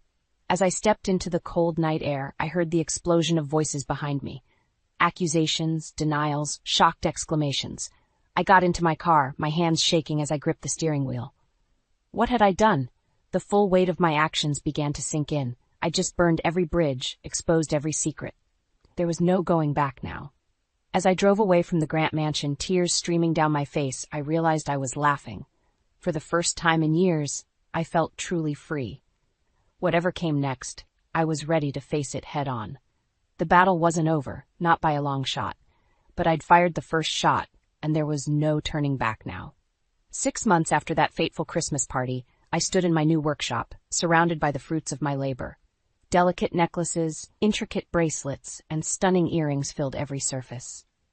My online business had exploded, fueled in part by the publicity from my very public stand against Mike and the Grant family. The bell above the door chimed, and Amelia burst in, her face flushed with excitement. Mom, you won't believe what happened at school today, I smiled, setting down the piece I was working on. What is it, sweetie? Remember that essay contest I told you about? The one about overcoming adversity?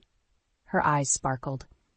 I won first place. They want me to read it at the school assembly next week. Pride swelled in my chest. That's amazing, Amelia. I'm so proud of you. As she chattered on about her plans for the assembly, I marveled at the change in her. Gone was the withdrawn, anxious girl from 6 months ago. In her place stood a confident, vibrant young woman. The shop door opened again, and I tensed instinctively, but it was just Sarah, my new assistant, laden with shipping boxes. Hey, Rachel, she called out. You're not going to believe this. We just got an order for 500 custom pieces for a major department store. I gasped, my mind reeling at the implications. This could be the breakthrough we'd been waiting for. As I helped Sarah unpack, my phone buzzed. It was a text from Mike. We need to talk about the custody arrangement. Can we meet? A familiar knot formed in my stomach, but I pushed it aside. I'd faced worse and come out stronger. Everything okay, Mom? Amelia asked, noticing my expression. I smiled reassuringly. Everything's fine, sweetie. Just your dad wanting to talk. Amelia's face clouded briefly, but she nodded. You know, I've been thinking, maybe I could see him sometime, if you're okay with it. Her words caught me off guard. We'd had a rough few months after the divorce, with Amelia refusing to see Mike at all. But now, if that's what you want, we can arrange it, I said carefully. But only if you're sure. Amelia nodded, her expression resolute. I am. I think I'm ready to face him. In that moment, I saw a strength in my daughter that I'd always hoped she'd find. A strength that mirrored my own journey. As we closed up shop that evening, I reflected on the whirlwind of the past 6 months. The bitter custody battle, the attempts by Mrs. Grant to discredit me, the nights I'd cried myself to sleep, wondering if I'd made the right choice. But looking at Amelia now, seeing the success of my business, feeling the love and support of true friends I'd made along the way, I knew I'd made the right decision. Later that night, as Amelia slept peacefully in her room, I sat on our small balcony gazing at the stars. My phone buzzed again, another text from Mike. This time I didn't hesitate. I typed out a response. Yes, we can meet, but on my terms this time. As I hit send, a sense of calm washed over me. Whatever challenges lay ahead, I was ready to face them. No more hiding, no more pretending, no more subjugation. I thought back to that terrified woman who'd found those letters all those months ago. She seemed like a stranger now. In her place stood a woman who knew her worth, who fought for what she believed in, who'd created a life filled with love, respect, and endless possibilities. The future stretched out before me, bright and full of promise. There would be struggles, of course, but I was no longer afraid. I had found my voice, my strength, my true self. And nothing, not Mike, not Mrs. Grant, not anyone, could ever take that away from me again. As the cool night breeze caressed my face, I smiled. This wasn't an ending, it was a beginning. My beginning, our beginning. And I couldn't wait to see what came next. For better or for worse, they said. Well, right now it's feeling a whole lot like for worse. I grip the steering wheel of my beat-up Honda, knuckles white, as I pull into the driveway of my mother-in-law's sprawling Victorian home. The sight of it looming before me sends a shiver down my spine, despite the warm spring air. I take a deep breath, steeling myself for what's to come. It's Sunday, which means another dreaded family dinner with Marion, my husband Elliot's overbearing mother. As I kill the engine, I catch a glimpse of my reflection in the rearview mirror. At 42, I'm no spring chicken. But the stress of these weekly gatherings is etching new lines around my eyes. The front door swings open before I can even knock, and there she stands, Marion, perfectly coiffed and wearing an expression that's equal parts saccharine and judgmental.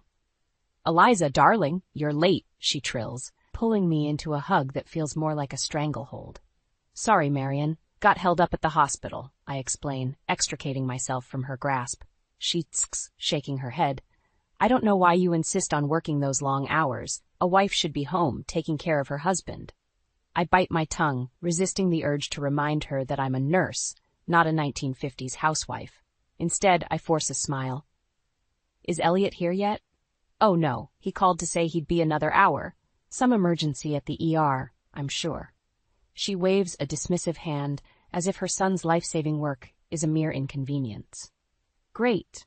An hour alone with Marion, just what I needed. I follow her into the living room, where she's laid out an elaborate spread of finger sandwiches and petit fours. As I sink into an overstuffed armchair, she begins her usual interrogation. "So, Eliza, when are you two planning on giving me grandchildren?" I nearly choke on my tea. "We've only been married 6 months, Marion. We're not quite ready for that yet," she sighs dramatically. "At your age, dear, you can't afford to wait. Tick-tock, as they say." My jaw clenches. I'm about to retort when my phone buzzes. It's a text from Elliot. "Stuck in surgery. Won't make it. So sorry, babe. I'll make it up to you." I show Marion the message, and her face falls. "Well, I suppose that's that," she says, her disappointment palpable. Though I don't see why he couldn't have sent someone else to handle it. When his father was alive, he never missed a family dinner. "Marion, Elliot's a doctor. He can't just walk away from a patient in need," I explain, trying to keep my voice level. She sniffs. "I'm sure there are plenty of other doctors there. Really, Eliza, you should encourage him to prioritize his family more." I take a deep breath, counting to 10 in my head. Elliot loves his job, and he's damn good at it. I won't ask him to compromise that. Marion's eyes narrow. "Language, dear, and perhaps if you had a more traditional career you'd understand the importance of family obligations." That does it. I stand up, my hands shaking. My career as a nurse is just as important as Elliot's. I save lives too, Marion, and I won't apologize for that. She looks taken aback by my outburst. "Well, I was only trying to help, Eliza. No need to get so defensive." I grab my purse, heading for the door. "I think it's best if I go. Please tell Elliot I'll see him at home." As I reach for the doorknob, Marion calls out, "Oh, Eliza, don't forget we have that family reunion coming up next month. I expect you and Elliot to be there." I freeze, my hand on the door. The family reunion. A whole weekend of this, multiplied by dozens of relatives. My stomach churns at the thought. "We'll see what we can do," I manage, before escaping into the fading sunlight. As I drive home, my mind races. How much more of this can I take? Something has to change, and soon. Otherwise, I fear this tension with Marion might just tear my marriage apart. I collapse onto our couch, exhausted from another grueling shift at the hospital.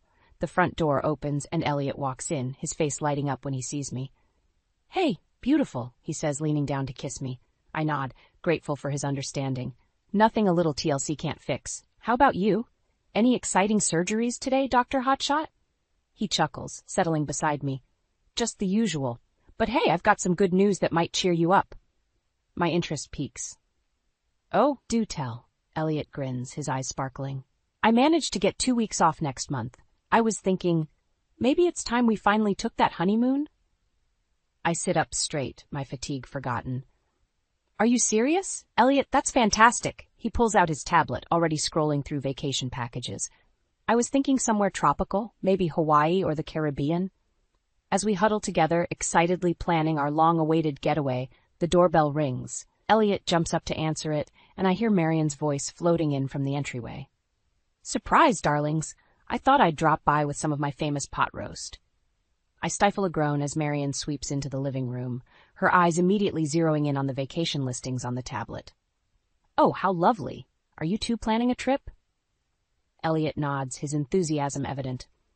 We're finally taking our honeymoon, Mom. It's been 6 months after all. Marion's face falls for a split second before she plasters on a smile. That's wonderful, dear. Where are you thinking of going? As Elliot starts describing our ideas, I notice a calculating look in Marion's eyes. My stomach tightens, sensing trouble brewing. You know, Marion interrupts, I've always wanted to visit Hawaii, the culture, the beaches. It sounds divine. I freeze, a sense of dread washing over me. She wouldn't. Mom, Elliot begins cautiously, this is kind of meant to be just for Eliza and me. You know, a romantic getaway? Marion's lower lip trembles. Oh, of course. It's just, I've been feeling so lonely lately, and I thought, well, never mind. You two enjoy yourselves. I watch as guilt flickers across Elliot's face. No, no, no. Well, he says slowly, I suppose we could look into booking an adjoining room for you, Mom. What do you think, Eliza? I'm speechless, torn between fury and disbelief. Our honeymoon, our chance to finally have some uninterrupted time together, and Marion's hijacking it right before my eyes. Eliza? Elliot prompts, looking at me expectantly. I open my mouth, ready to protest, when suddenly a wild idea strikes me. If Marion wants to play games, two can play. You know what? I say, forcing a bright smile. I think that's a wonderful idea. The more the merrier, right? Elliot looks surprised but pleased. Marion, however, seems taken aback by my easy acquiescence. Really, dear? You don't mind? Not at all, I reply, my tone saccharine. In fact, why don't you help us plan the itinerary? I'm sure you have lots of ideas for activities we can all do together. As Marion launches into a litany of suggestions, I catch Elliot's eye. He mouths a, thank you, clearly relieved to have avoided a confrontation. If only he knew what I was really thinking. While Marion chatters on about luau's and snorkeling trips, my mind races. This is it. My chance to finally show Elliot the truth about his mother's manipulative behavior. By the end of this honeymoon, he'll see Marion for who she really is, and will finally be free of her constant interference. Oh, Eliza, Marion gushes, reaching out to pat my hand. I'm so glad you're on board with this. It'll be just like having a daughter again. I smile back, squeezing her hand perhaps a bit too tightly. I can't wait, Marion. It's going to be a trip we'll never forget. As I meet her gaze, a silent challenge passes between us. Game on, Marion. Game on. The moment Marion leaves our house, I spring into action. My mind races with possibilities as I pull out my laptop and start researching our honeymoon destination. If Marion wants to play Happy Families, I'll give her a show she'll never forget. Eliza? Elliot's voice interrupts my furious typing. What are you doing? I look up, plastering on a smile. Just getting a head start on our trip planning, honey. Your mother seemed so excited, I thought I'd surprise her with some ideas. Elliot's face softens. You're amazing, you know that? Most women would be furious about their mother-in-law crashing their honeymoon. If only you knew, I think, but outwardly I just shrug. Well, you know what they say, keep your friends close and your enemies closer. He laughs, clearly thinking I'm joking.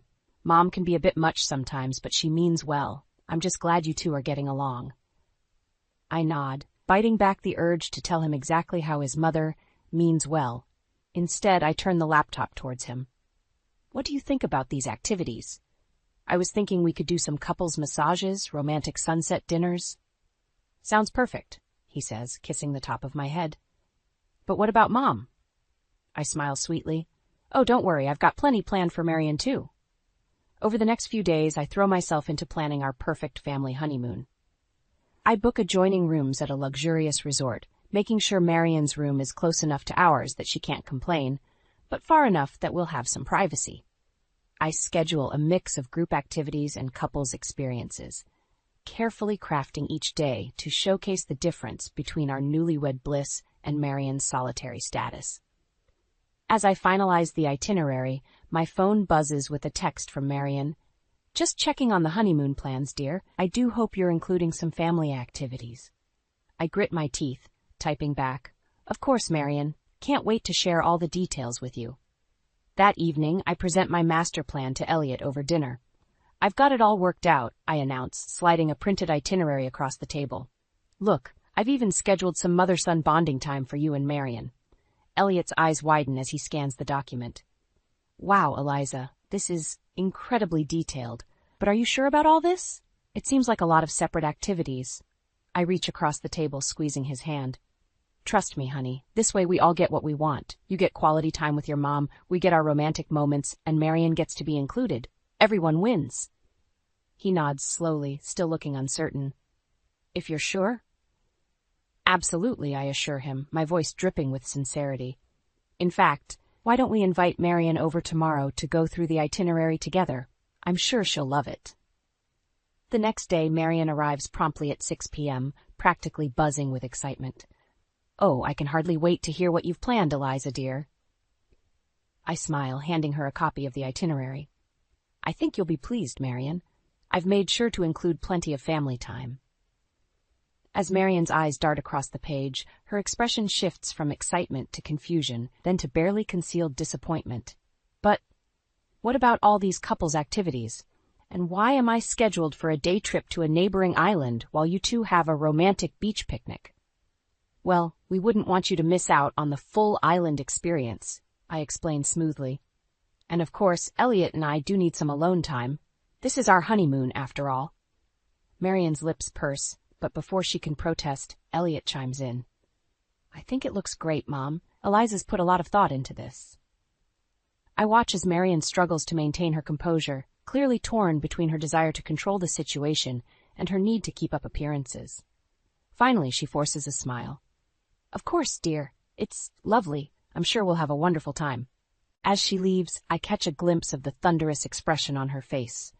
My heart races with a mix of anticipation and dread. The game is on, and the stakes have never been higher. One way or another, this honeymoon will change everything. The days leading up to our honeymoon fly by in a whirlwind of preparations and barely concealed tension. I'm meticulously packing our suitcases when Elliot walks in, his face creased with worry. Eliza, can we talk? He asks, perching on the edge of our bed. I pause, a knot forming in my stomach. Of course, honey. What's wrong?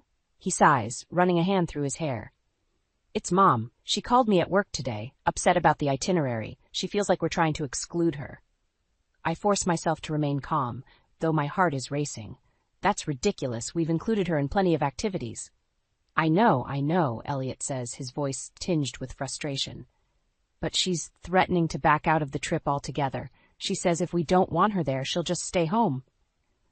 For a moment, wild hope surges through me. Could it really be this easy? But then I see the pain in Elliot's eyes, and I know I can't let him down. We can't let that happen, I say, surprising even myself with my vehemence. This trip means so much to you, having both of us there. I'll talk to her, smooth things over. Elliot's face lights up with relief. You'd do that? Oh, Eliza, you're amazing. I don't know what I'd do without you. As he pulls me into a hug, guilt gnaws at my insides. What am I doing? Am I any better than Marion, manipulating the situation like this? But it's too late to back down now. That afternoon, I drive to Marion's house armed with a revised itinerary and a plan. Marion answers the door, her face a mask of cold politeness. Eliza, what a surprise. Hi, Marion, I say, forcing a smile. I heard you were having second thoughts about the trip. I wanted to come by and clear the air. She ushers me inside, and we sit in her overly formal living room. I pull out the new itinerary, launching into my carefully prepared speech. I realize now that our original plan might have seemed a bit exclusionary, I begin. So I've made some changes. Look, I've added more group activities, and I've even scheduled some one-on-one time for you and me to get to know each other better. Marion's eyebrows shoot up in surprise. You and me? Really? I nod, warming to my performance. Of course. We're family now, Marion. I want us to be close. As we go through the new schedule, I can see Marion's resistance crumbling. By the time I leave, she's not only back on board with the trip, but actually seems excited about it. Back in my car, I let out a long, shaky breath. I've done it. I've secured Marian's participation in her own undoing. But at what cost? That night, as Elliot and I lay in bed, he turns to me with a tender smile.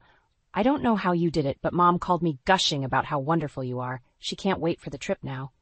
I force a smile, guilt churning in my stomach. That's great, honey. I'm glad we worked it out. As Elliot drifts off to sleep, I lie awake, staring at the ceiling. What have I become in my quest to expose Marian? Am I turning into the very thing I despise? But then I remember all the snide comments, the constant criticism, the way Marian has tried to come between Elliot and me from day one. No, I decide. I'm not like her. I'm protecting my marriage, my happiness. This is necessary. With newfound resolve, I begin to mentally prepare for the trip ahead. In just a few days, we'll be jetting off to California, and the real game will begin. I've set the stage perfectly. Now it's time to watch Marian's true colors come to light. As I finally drift off to sleep, one thought echoes in my mind. There's no turning back now. The California sun beats down on us as we step out of the airport shuttle. I inhale deeply, savoring the salty ocean air. This is it. Our honeymoon has finally begun. Oh, isn't this lovely? Marian chirps, her eyes darting around the resort's lavish entrance. Elliot, be a dear and help me with my bags.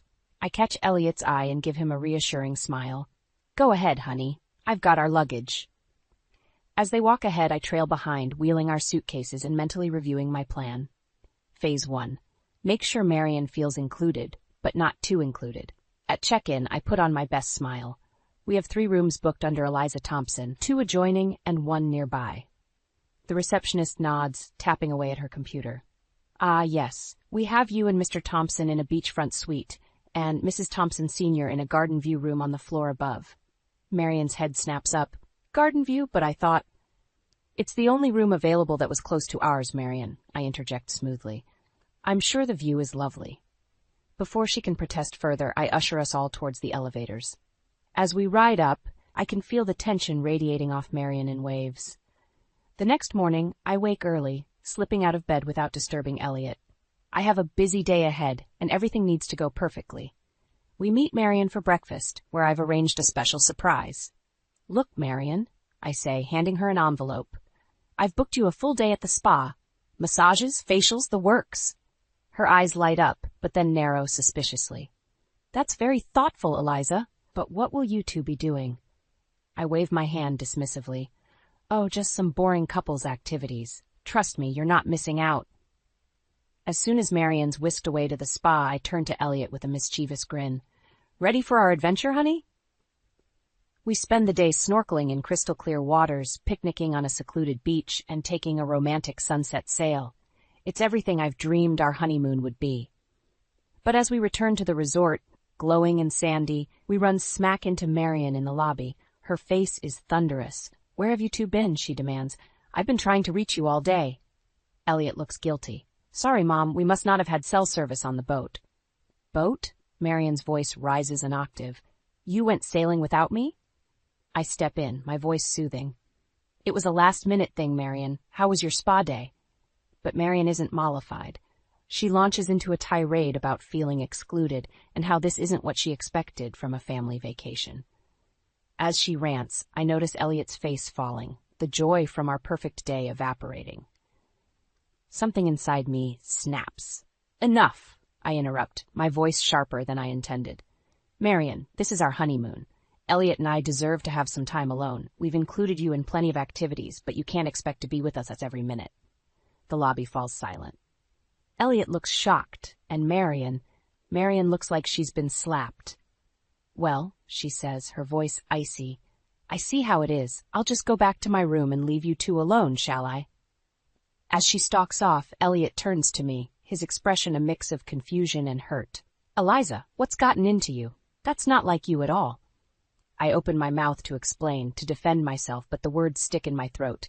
What can I say? That I've been plotting to expose his mother's selfishness? That I've been manipulating this entire trip? In that moment, I realize I've reached a crossroads. Do I come clean to Elliot about everything, risking our relationship in the process? Or do I double down on my plan, potentially losing myself in the process? As Elliot waits for my response, I know I have to make a decision.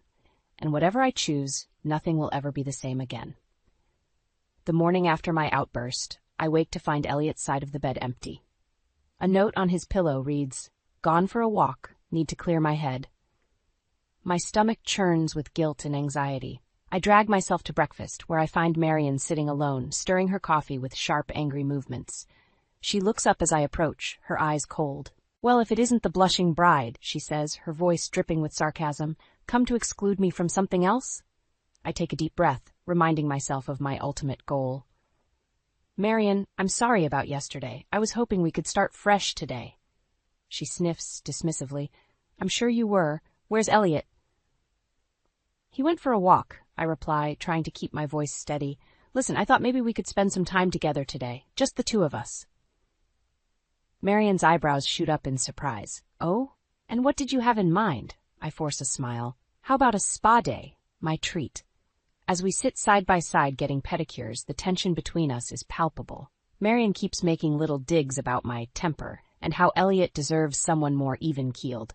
I'm about to snap back when my phone buzzes. It's a text from Elliot. "Where are you? We need to talk." My heart races. "I'm sorry, Marian," I say, standing up abruptly. "I need to go." I find Elliot pacing in our room, his face a mask of confusion and hurt.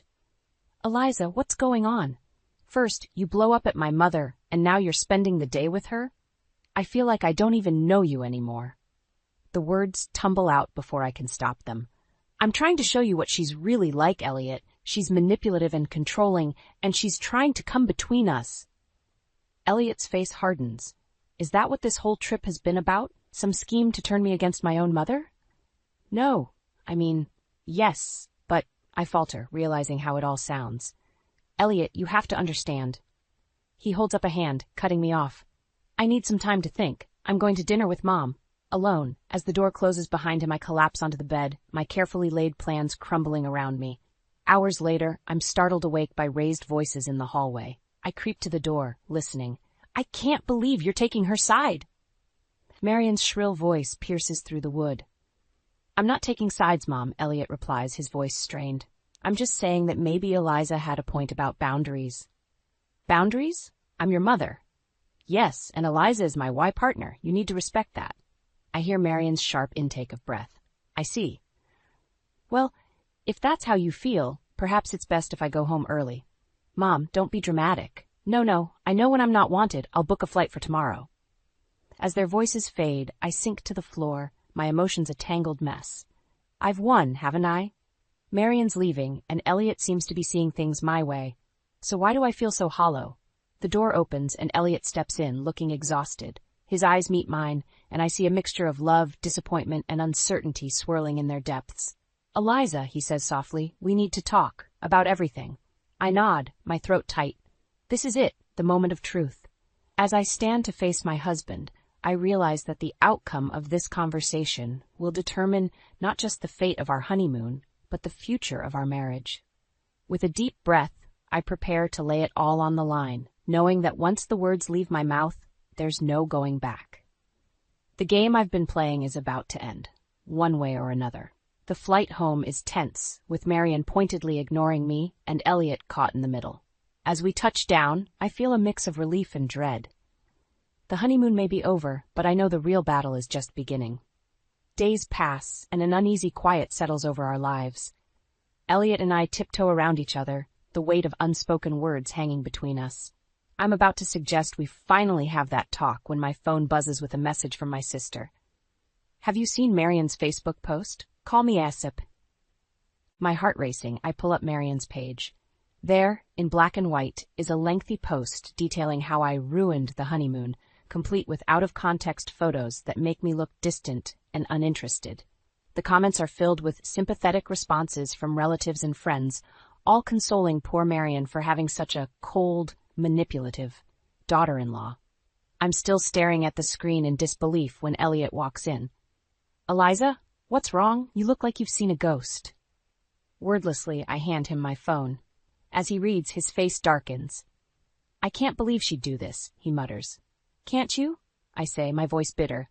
"This is exactly what I've been trying to tell you about her." Elliot runs a hand through his hair, looking torn. "I'll talk to her, make her take it down." But before he can make the call, my phone starts blowing up with notifications. Relatives I haven't spoken to in years are suddenly messaging me, some offering sympathy, others demanding explanations. It's as if the floodgates have opened, and years of Marian's subtle manipulations are finally coming to light. I always thought it was strange how Marian talked about you, my cousin writes. Now I see what was really going on. Remember that Christmas when Marian accidentally spilled wine on your dress? Another message reads, I bet that wasn't an accident at all. As I scroll through the messages, a strange mix of vindication and sadness washes over me. I'm finally being heard, but at what cost? Elliot paces the room, alternating between anger at his mother and confusion about the situation. I don't understand, he says. Why would she do this? Why now? I take a deep breath, knowing it's time for complete honesty. Elliot, sit down. There's something I need to tell you. Over the next hour, I lay it all out. Every snide comment, every backhanded compliment, every time Marian tried to come between us. I tell him about my plan for the honeymoon, how I'd hoped to expose Marian's true nature. I know it was wrong, I finish, tears streaming down my face. I should have been honest with you from the start. I was just so afraid of losing you. Elliot sits in stunned silence for what feels like an eternity. Finally, he speaks. I had no idea it was this bad. Why didn't you tell me sooner? Because she's your mother, I say softly. I didn't want to make you choose. He takes my hand, his eyes filled with a mix of love and determination. You're my wife, Eliza. We're a team. From now on, no more secrets, okay? I nod, feeling a weight lift off my shoulders. Just then, Elliot's phone rings. It's Marian. I have to take this, he says, his jaw set. It's time I set some boundaries. As he answers the call, stepping into the other room, I sink onto the couch, emotionally drained. I know we're not out of the woods yet. Marian won't go down without a fight, and there are still wounds to heal in our marriage. But for the first time in a long time, I feel hope. Whatever comes next, Elliot and I will face it together. And that, I realize, is the real victory. Not exposing Marian, but strengthening our bond as a couple. As I hear Elliot's voice rise from the other room, I steel myself for what's to come. The final showdown with Marian looms, and I know it will test us all. But I'm ready. We're ready. 5 years have passed since that tumultuous honeymoon, and life has settled into a rhythm I never thought possible. Elliot and I stand in our nursery, putting the finishing touches on the pale yellow walls. I rest a hand on my swollen belly, feeling our daughter kick. She's feisty, I laugh. Just like her mom. Elliot wraps his arms around me from behind, his chin resting on my shoulder. God help us if she's got your stubbornness and my mother's tenacity. We both freeze for a moment at the mention of Marian. It's been years since we've spoken to her, the aftermath of the honeymoon and her Facebook tirade, creating a chasm too wide to bridge. Elliot had tried in those early days to maintain some sort of relationship, but Marian's refusal to acknowledge her behavior or apologize to me had made it impossible. As if summoned by our thoughts, the doorbell rings. We exchange puzzled glances. We're not expecting anyone. Elliot goes to answer while I waddle behind, curiosity getting the better of me. I hear her voice before I see her. Elliot, darling, surprise! My blood runs cold. Marian, she breezes past Elliot, her arms laden with gift bags, and stops short when she sees me. Her eyes widen at my pregnant belly. Eliza, she says, her voice a mix of shock and something else. Regret? I had no idea. For a moment we all stand frozen, the weight of years of silence and hurt hanging between us. Then Elliot steps forward, his voice firm but not unkind. Mom, what are you doing here? Marian's composure cracks. I missed you. Both of you. When I heard through the grapevine that you were expecting, I realized how much I'd lost, how much I'd thrown away with my pride and my need to control everything. She turns to me, her eyes brimming with tears. Eliza, I know I have no right to ask this, but can we start over? I want to be a part of your lives, of my grandchild's life. I've been in therapy, trying to understand why I acted the way I did. I know now how wrong I was, how much I hurt you both. I feel Elliot tense beside me, ready to defend me if needed. But as I look at Marian, really look at her, I see something I've never seen before. Vulnerability. Humility. The mask of perfection she always wore has crumbled, revealing a woman who's finally facing her own flaws. Taking a deep breath, I make a decision that surprises even me. Would you like to see the nursery? Marion's face lights up with hope. As we show her around the cheerful yellow room, I feel a shift in the air. It's not forgiveness, not yet, but it's a start. Later that night, as Elliot and I lay in bed, he turns to me with wonder in his eyes. "I can't believe you did that, after everything she put you through." I shrug, my hand resting on my belly. "I did it for her," I say, nodding towards our unborn daughter. "And for us. I don't want her growing up in a family torn apart by grudges. Besides," I add with a small smile, "your mom's not the only one who's changed. I've learned a thing or two about forgiveness and second chances." Elliot pulls me close, kissing my forehead. "You're amazing, you know that?" As I drift off to sleep, I reflect on the journey that brought us here. The battles fought, the tears shed, the hard-won victories. I think about the woman I was 5 years ago, so desperate to prove herself, to win at any cost. And I think about the woman I am now, stronger, wiser, and finally at peace. Tomorrow, we'll take the first tentative steps towards rebuilding our relationship with Marion. It won't be easy, and there will be setbacks. But as I feel my daughter move inside me, I'm filled with hope for the future. A future where love, understanding, and forgiveness triumph over past hurts. In the end, isn't that what family is all about?